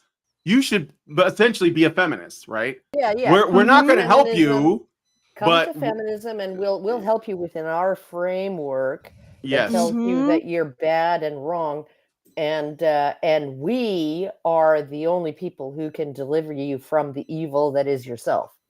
Mm-hmm. Yeah. All right, so I got some super things to read. So then we'll move on to the article. NovaFan21 gave us $1 and says, "Don't forget my favorite feminist meltdown. How do we get you to care?" I don't remember that one. Maybe I played it, but I don't remember it. But that does sound. It sounds like something that we would get. And then Senor Sticks gives us $2 and says, "Can HBR sell us Java supplements, protein powder?" Yes, we do have our own brand apparently. Here we go. And it involves baking. It involves baking soda. Okay, but anyway, bringing it Floof around. powder. All right, let's get into the article here. So we're just gonna put it back on the screen. All right. Number 1, find yourself a real life male role model. No, not a celebrity, not a media personality, not a character, and definitely not an influencer. That's not someone you can emulate. I'm talking a real adult man in your daily life. Someone you can find. Believe me, they are some of the most miserable men on the planet. She's talking about the influencers. And I can say that as someone who knows... Like Wait, maybe let me- a dad? Yeah, I couldn't help it. I'm sorry. I tried. Okay. They are some of the most miserable men on the planet, and I can say that as someone who knows celebrities and rich men through my work. Find a man you really think is a good person, who has healthy, long-term relationships with women, who can hold down a job and tries to lead a good and ethical life. Like Those a men dad. are gold dust. My grandpa is praised to this day, 40 years on, for being a great male role model who preached effort, respect, honesty, and relentless kindness to his sons. Was he a billionaire? No, he ran a local construction company, but he was everything good about a working class man, and many young men emulated him. Find the man you want to become, and life will be way, way easier for you. Obviously, if you are a minor, make sure your parents are aware, have checked them out, and have consented. Which parents? Are we talking about fathers? Was her grandfather a patriarchal listen. oppressor? Was it her grandfather? Does she consider her grandfather a patriarchal oppressor? Okay, but I have to give her credit. This is good advice. Don't go to TikTok. Don't go to Instagram. Don't go to fucking YouTube to seek your male role models. Don't go to like freaking, whatever, right? You have a dad, you have a grandfather, you have someone in your life. Maybe it's your boss, right? Who gave you a chance when no one else would, right? There are men in your life, right? Maybe it's your next door neighbor, the old Greek guy who grows the noxious weeds and like makes my life miserable, right? But he's actually a good person and he's very community oriented. Okay, like maybe it's one of those. Okay, but yeah, no, this is basically just like saying, the Cinderella story doesn't come true for all women, right? When what's her name for LA Confidential, you remember what's her name? She was married to Alec Baldwin for a while, Kim Basinger. Yeah, Kim right? Basinger. And she got the Oscar, and she's like, fairy tales do come true. No, they don't. Okay, no, they don't. Like they come through 1 out of 100 million iterations, right? They come true. And the rest of the time we're just muddling by the best we can. And yes, a man in your community, right, who is emotionally stable and financially stable and stable in his relationships and is a good person, is probably who you should be emulating, not Andrew Tate. Yeah. Yeah. Feminists have fought tooth and nail for about 70 years to kill fatherhood. Yes. Since about the 1950s, they started trying to kill fatherhood.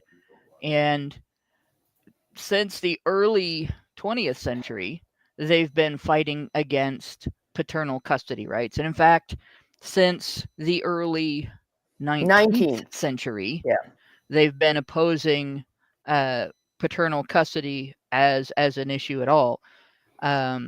It used to be that in divorce, the default was that the father would retain custody because he was the one that had the financial means to support the children. And the financial obligation. And the financial obligation as well, yeah. If the kids went to the wife, it went to the ex-wife, the financial obligation was still on still dad. with the father. Yeah. But yeah, feminists fought to change that. In fact, the Tender Years Doctrine was written by a divorced feminist. Well, she wasn't technically divorced; she was separated, and she wouldn't get divorced because you had to admit fault in order to file for a divorce. And feminists are the ones that wanted no fault divorce. And then the National Organization for Women fought against joint custody. They fought against shared parenting. They fought against equally shared parenting. And they are fighting the idea that fathers should have any access to their children at all. And their means of doing this is to write to government officials and testify to government officials portraying all men as deadbeats and abusers who are dangerous to their children. When more than half of child abusers are women, and approximately 70%, holding steady for decades now, approximately 70% of children killed by one parent acting alone in an abuse setting are killed by their mothers, not their fathers. Yeah, so and, we have this situation. And the majority of the rest are killed by mother and other. Yeah, mother and other. And by the way, that statistic, when people say, well, you know, that's the stepfather. No, it's not, because stepfathers are counted as fathers in that statistic. So it's mother and other besides the stepfather. So it's not that stepfathers are necessarily all that dangerous that so people it's like a boyfriend. Or another woman. Or another woman, yeah. You know. And then when you look at the abuse statistics coming out of other areas that are not in the home, it's often daycare centers and schools where the people that the children are going to be in contact with most of the time are women. When you look at the statistics on sexual abuse in schools now, most of the teachers are women. And there's news coming out every day about yet another female teacher that has raped a kid in junior high school or elementary school. But feminists talk about men like they're deadbeats and abusers, right? Feminists talk about men like they're the ones that are doing harm to the children and need to be kept away. And I mean, we're talking. This goes back to now shared set of conference resolutions against shared parenting back in 1996. I have a link in one of my posts called "The Feminist Crusade Against Fatherhood." 1981 New York Times article quoting the National Organization for Women. 1984 New York Magazine article, and 1986 Wall Street Journal article showing that the National Organization for Women opposed joint custody. So they really did. They fought tooth and nail. They fought as hard as they could to kill fatherhood. And today in the United States, there are more children born out of wedlock than in. And last year, the United States had 1 million abortions. All right. Just a little over 1 million. And then we also had, in addition to those deaths, a little over 3 million other deaths. And the CDC lists the leading cause of death in the United States as a health condition that occurs to like 600,000 people. 1 million abortions, the so-called leading cause of death happens to 600,000 people. 1 in 4 actual deaths was death by being aborted in the United States last year. Women made being aborted the leading cause of death in the United States last year. And we're told how deadbeat and abusive men are. Yeah. I'm sorry, but I don't think women should have custody of their children. I think men should. I don't think custody should default to women. I don't think it should default to 50-50. I'll settle for 50-50. But I think that women shouldn't be trusted with children. Not that way. Because that is clearly a situation in which one gender is much more dangerous and violent than the other. The statistics show it. And if you want to protect children in the United States, we should go back to default male custody. Like, I mean, I can play that statistic game too, feminists. Now, all right, we could talk about 50-50 custody if you like. Does anyone want to say anything else about number 1, or should I just jump to number 2? Yeah, just All right. let's move on. All right, number 2. Find self-worth is something you can realistically do. I think she meant in finding self-worth. Yes, there's some pretty in something you can realistically. Oh yeah, in something. Yeah. Yeah. Well, there's some bad grammar in here. I can't help it. They're really educated. Feminist smart. And it shows.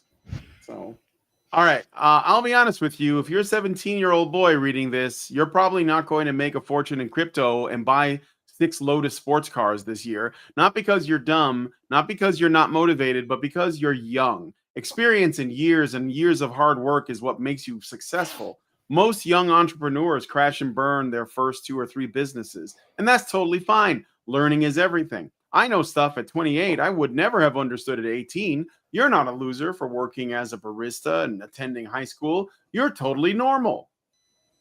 Don't fall for get-rich-quick scams. Instead, build something. Make something. Get a job this summer on a building site. Learn first aid. Sign to help out with emergency aid for hurricane season. Ask to volunteer at your local nature reserve or animal shelter. When you be unhappy, what? When you be unhappy, if you sit in a basement staring at your computer, find self-worth doing something real, lasting, and permanent. You won't have the time when you're in your 30s. And you know what? Those skills and memories will be with you for life. A real man doesn't join an MLM. He joins his community. I looked up what MLM is. It's like a financial thing. Multi-level marketing? Yeah, multi-level marketing. Yeah, it's a pyramid. Basically a pyramid scam. Think that young men no longer feel like they're going to be able to get anything from participation in the system. Like, essentially, this feminist said, you know, we've kicked you in the shins, but don't take pain medication. Learn to get tougher shins. Because this is everything that she's been talking about are things that feminists have created problems for men as problems for men. But you know what I find interesting is how this hardcore feminist sounds a lot like Jordan Peterson. Yeah, that is clean your room. Clean your room. But at least Jordan Peterson make your bed. It's like the chaos is creeping into your life, and you need to go down to hell and rescue your damn father from the belly of the beast. It's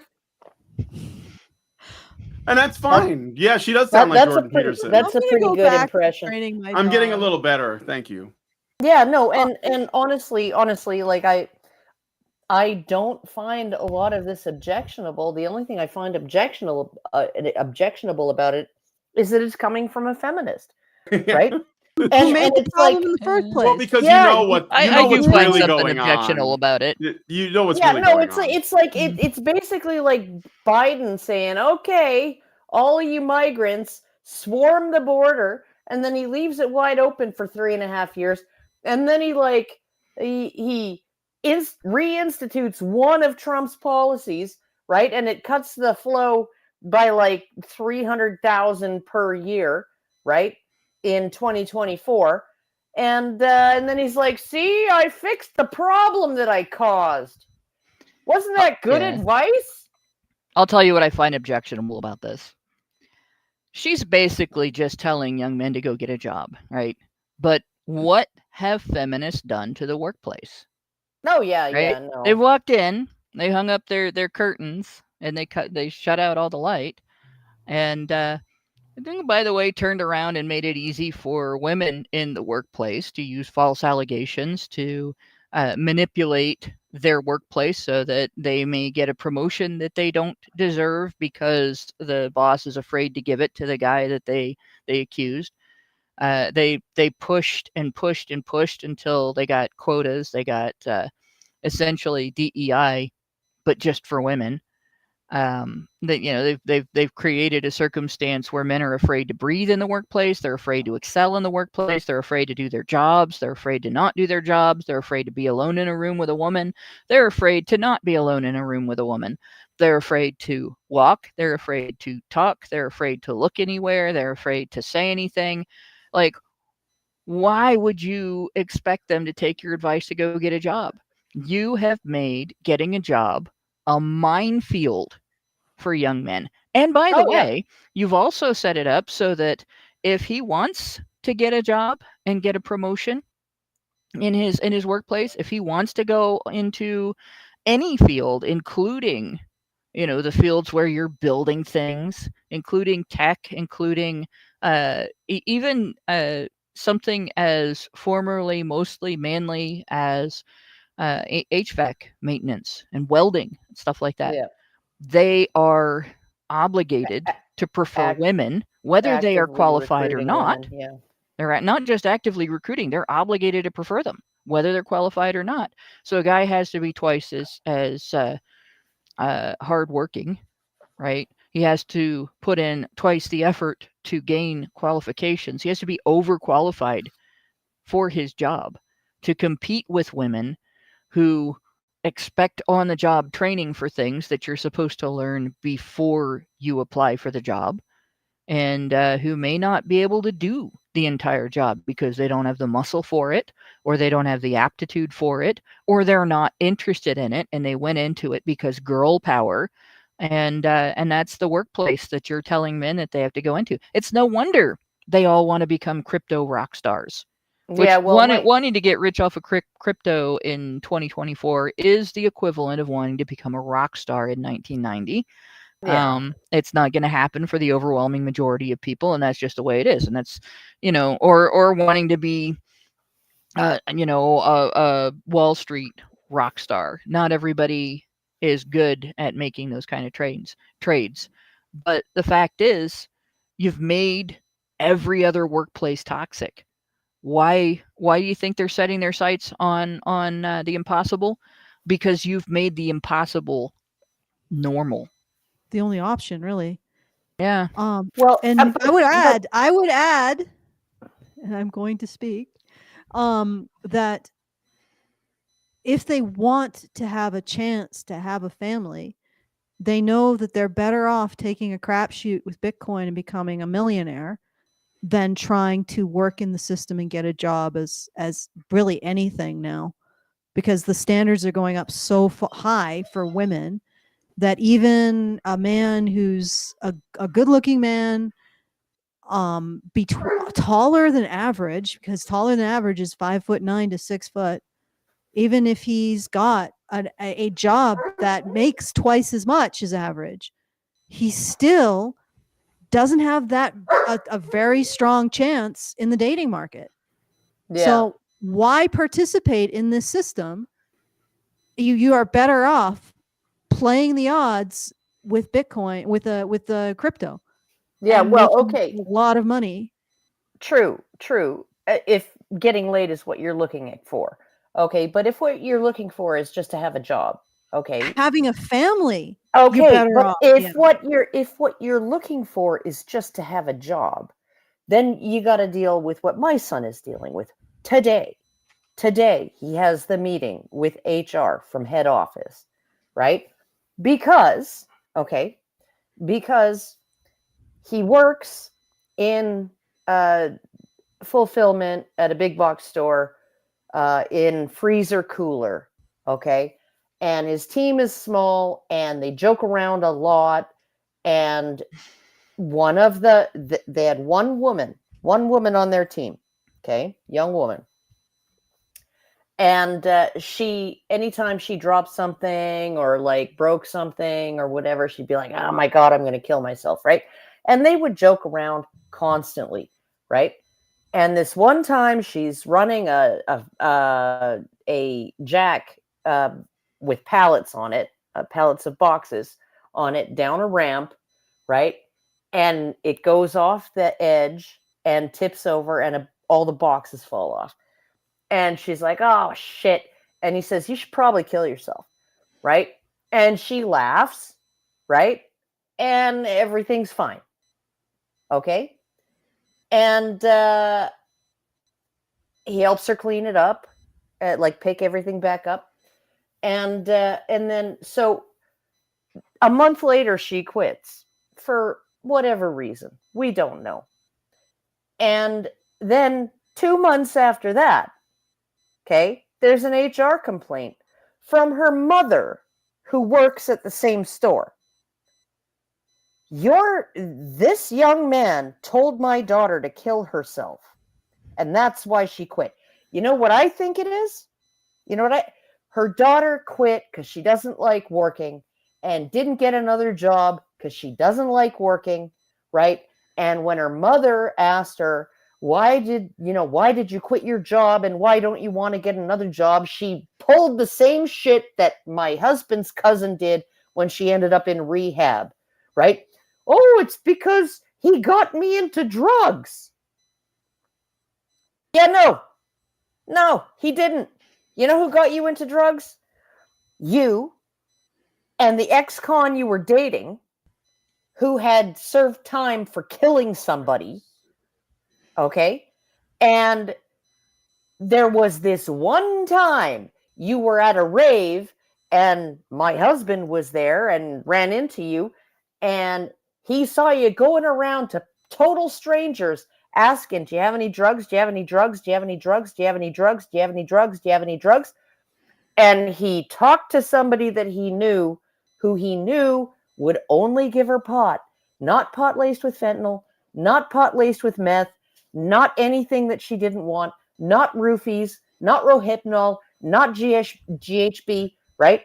And she was just going to get her pot and not get freaking knocked out and fucking drug raped, okay? And he did that for her, and she ends up in rehab because she's addicted to all kinds of other fucking things. And her mother asks, well, how did this happen? She's like, well, Mike got me into drugs. He set me up with a dealer at this party 2 years after I got addicted to drugs, right? While I was living in your house with you and you didn't even fucking Convenient notice, right? scapegoat. Yeah, convenient scapegoat, right? And this mother is like, this mother is probably a single mother and her daughter is an adult daughter living with her. And she's just like, yeah, no, you need to go back to fucking work and pay rent. Because my son pays rent.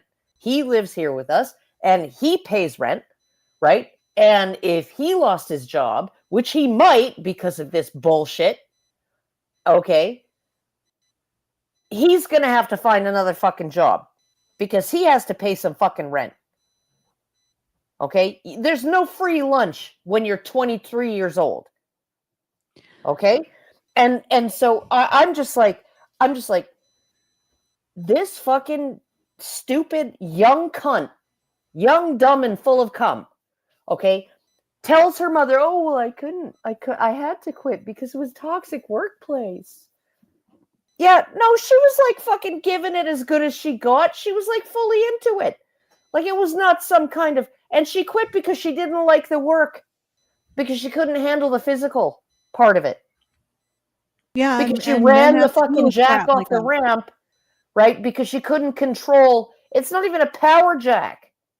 It's just a regular fucking jack, right? And she can't control it, and it goes off the fucking ramp, right? She can't handle the work. She quit her job. She doesn't want to get a new job because she doesn't like working.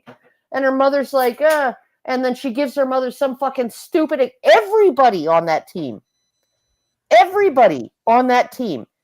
is in an HR meeting about the toxic work environment that they created around this girl, who used to tell them, yeah, no, you should probably you could suck a dick or something, right? She was fine. She was. Well, so it doesn't even matter if she was fine. She was giving as good as she got. Period. Yeah.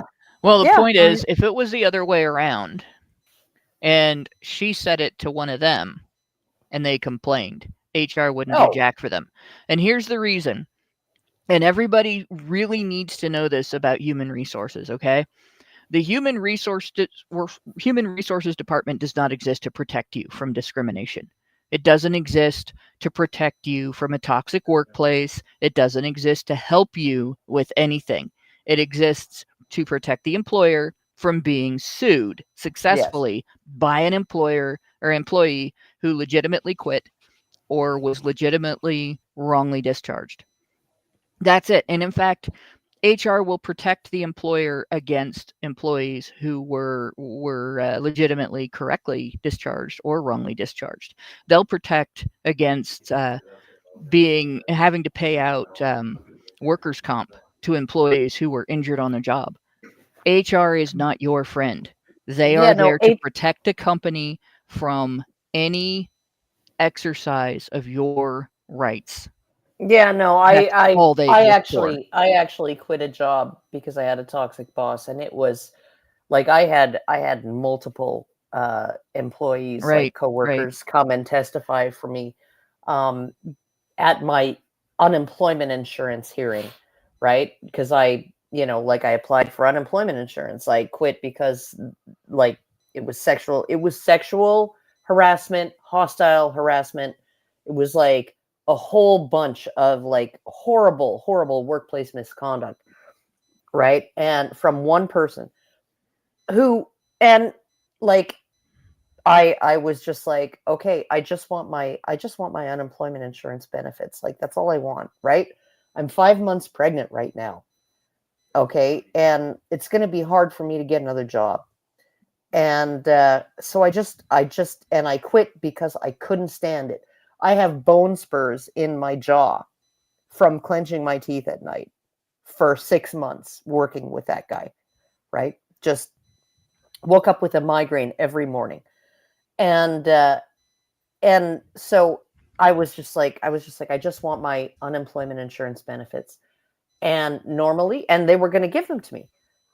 But then they notified the employer that I'd made a claim of harassment, and the employer didn't want that on any kind of public record. So they objected to my unemployment insurance claim, and I was denied. And then it went to a hearing in front of the board of referees, right? And all of the other employees came and testified on my behalf, right? And said, yeah, no, this guy was over the top. The guy had already been fired for throwing a plate of hot food in a waitress's face, right? And they were like, the board of referees denied me my claim because I couldn't prove, because apparently the upper management had an open door policy, right? When it came to complaints, even though I knew there were multiple complaints against this guy, nothing had happened, right? And also he had been promoted while there were all these complaints outstanding, because the guy who was in charge of the kitchen, the executive chef, had earned more money than this sous chef, so they got rid of the executive chef and promoted this sous chef to executive chef. So they gave him carte blanche in the kitchen to act however he wanted, right? And I was like, well, okay, open door policy, so I can scream into the wind, right? And have nothing be done, right? So I just had enough and I fucking quit. And yeah, but they said because there was this open door policy call from legal aid, because legal aid gave me a law intern to deal with the board of referees thing. And the new intern that year had been going through all of these back cases, right? And he phones me, and I'd moved. It's been like 2 years. And he says, well, I want to pursue your case. And I'm like, I'm done with that shit. Like, I don't fucking care anymore. And he says, you won't have to do anything. I will go to the umpire, and I'll take the trip to Vancouver, and I'll go to the umpire, and I'll argue your case, and I'll present all of the evidence that was presented to the original person who denied your claim and to the board of referees who denied your claim. And I think you can win. And I won. So, and then I get this big, thick, fat docket in the mail saying I won. And I was going to get my unemployment insurance benefits. And so then I phoned unemployment insurance, and they said, well, it's going to be like 6 months to a year. And I was like, what the fuck? Why? And they said, well, we deleted your file, so now we have to rebuild it from scratch. And I'm like, so you just decided that because I failed my board of referees appeal that you could just toss my file in the trash? And they're like, yeah. And they were just like, yeah, no, it's going to take this long because it's already taken so long. And I'm like, what the fuck? But yeah, no, it's I don't know. I'm just like, sometimes there are cases where, people are definitely harmed in the workplace and they really get screwed, right? And sometimes there are cases when people are going to get screwed in the workplace even though they didn't do any harm, right? And I don't think my son did anything untoward. I don't think any of his teammates did anything untoward, right? That mother just wants to know why her daughter doesn't have a job. And you know why your daughter doesn't have a job? Because she's fat and lazy. That's why. Well, and it's easier for her to use an allegation that is false than it is for a guy to use an allegation that is false. Of course. Even with an allegation that's true, I've seen guys go through ordeals in the workplace where they've faced the same kind of stuff you were talking about and not get the same results because it's not considered to be as big of a deal when it happens to them. Yeah. The other thing that men have to deal with in the workplace is something that I noticed. My husband goes to a nearby city to get his dental work. So, and it's fairly, he just finished a round today and it takes a long time. So I'm usually in the city, and what I do is I take the dog for a walk around and just sort of just to keep us occupied while I'm waiting, because it can take several hours. And I'm walking down the streets, and it was during the summer, and I was watching all of the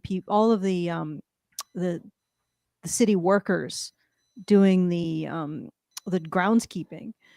And I walk past this playground, and I noticed that there were 3 women in the orange vests with the stripes, the workers. Mm. And I watched them. I just stopped with my dogs and I was just resting. And I watched them, and they're at this playground, and one of them has a clipboard. So they walk through this playground. She's like checking things off on her clipboard. The other 2 are doing nothing. And then after they done that, they, I guess, inspected something. They sit down on the equipment and they're just hanging out, playing on the equipment. Then they go to the picnic tables and they sit and they chat with each other. And I'm watching this and I'm like, for the entire time that I'm there, they have done almost no work except having a clipboard, one of them checking things off of a clipboard. And there are 3 of them on this team, apparently, doing this work that's absolutely critical. And I'm like, okay, well, I guess maybe they're just taking a slight break or something, doing something light after. And I continue on, and I passed a team of men mowing, like, and they were all on these riding mowers, all doing their work, mowing when I passed them, working when I passed them. I passed another team of men fixing something in the road. Yep. And then I passed another man who was obviously going home after working. And I'm like, what are the odds that the female team that I passed was doing nothing, and the teams of men that I passed were all actually doing work. Yeah. And then I get to the dog park, which was my ultimate goal. And I'm sitting in the dog park playing frisbee with my dog. And I noticed that there's another group of groundskeepers that are cleaning up. There's a baseball diamond right by the ballpark, and they're cleaning up the I don't know, mud or turf or something. And I noticed the woman is driving the ATV while the men shovel the dirt. Yeah. I'm like, what are the freaking odds? Yeah, no, pretty good. it's like all the when we had all that construction out in front of our house, like when Kevin learned that anybody who has a reflective vest and a hard hat, they're her peeps, and she doesn't need to complain about them. She doesn't need to bark at them, right? But yeah, because they were all out in front of the house, and and you got all these men, they're pouring concrete, they're like paving the roads, they're like putting in the forms for the curbs and stuff like that. They're doing all this stuff, they're laying the sod, they're doing all of the heavy work, right? And then you've got the woman with the sign that says slow or stop, and she's just standing there, and she's literally wearing fake eyelashes and a full Tammy Faye Bakker face full of makeup. You'd have to excavate to get under Tammy Faye Bakker's makeup. Yeah, in summer, right? In plus 30 Celsius, or hotter, right? And she's out there in like all of the heavy coveralls and the reflective vest and everything, right? And she's not sweating at all, right? Because all she's doing is standing there with the sign, stop, slow, stop, slow, stop, slow. Yeah. So we've been going for about 2 hours and 40 minutes. All right, I think we should go. I have to cook dinner for my husband here. Real quick, since we've had a request, is the way to get into the free end of our Discord actually in our low bar? BadgerNation.online. Okay. If it should be in there. Joshua Derek, I'm Hannah Wallen. Yeah, BadgerNation.online. It's right there. Join our community. You can find it in the low bar. It's like the first guys, thing I think I gotta go. My husband has come back from his dental appointment, and I apparently have a Charlie horse in my toes. No, I hate it when that happens. I sometimes get that. Like sometimes. Toe cramps are awful, especially when you're swimming. Yeah, Oh, we'll wrap it up. goddamn. We'll wrap it up. So, Yeah. okay. So we're gonna end the show here. I mean, look, we got the gist of what this whole thing is about. Essentially, We can pick it up the next time we have Hannah and Karen. Yeah, we can do this next week. If you guys are interested, we'll go through the other points Mm-hmm. in this blog and maybe something fun like ... But not today. But there is a super chow you have left. I did. And I left it up on the screen. I was gonna read it. So super chow. I have a super chow from Betty Adams for $5, and they say the Gavel Goat is live once more. Just something a little more lighthearted. For 70 years, the brave Swedes of the tiny town of Gavel have had one goal: build a Christmas goat of straw and have it last till New Year's. It was destroyed by flame time and again, by car, and last year it was even eaten by birds. A constant battle between the art of destruction and the art of creation. These days, the Gavel Goat has its own live stream where you can watch with bated breath. Will it live? Will it live, rather, or will it burn? Happy goat season, Badgers. Thank you, Betty Adams. That's a very obscure but interesting bit of trivia there. I will check it out. And Betty Adams also points out there is a zinc. That means you have a zinc deficiency in your toes. All right. So what all right. So if you want to see this stream again, you've got to subscribe. We do a lot of different, similar content. It's mostly streams. I often do a Twitter adventures video. Yeah, just subscribe. That would be the best way to do it. Or you can follow us on Twitter at Badger Bite on Twitter. And you can also access the streams at there. Badger Bite on. That's a different Twitter account. No, at Badger Honey Bite Badger is the Bite. Twitter account. It's Honey Is at Badger Bite. Okay, yeah, and if you right, want to right. send us a message, you can also go to feedthebadger.com/justthetip, and we will respond to it on the next stream. It's interesting. We finally got someone on the vertical chat saying, "How can we access you guys?"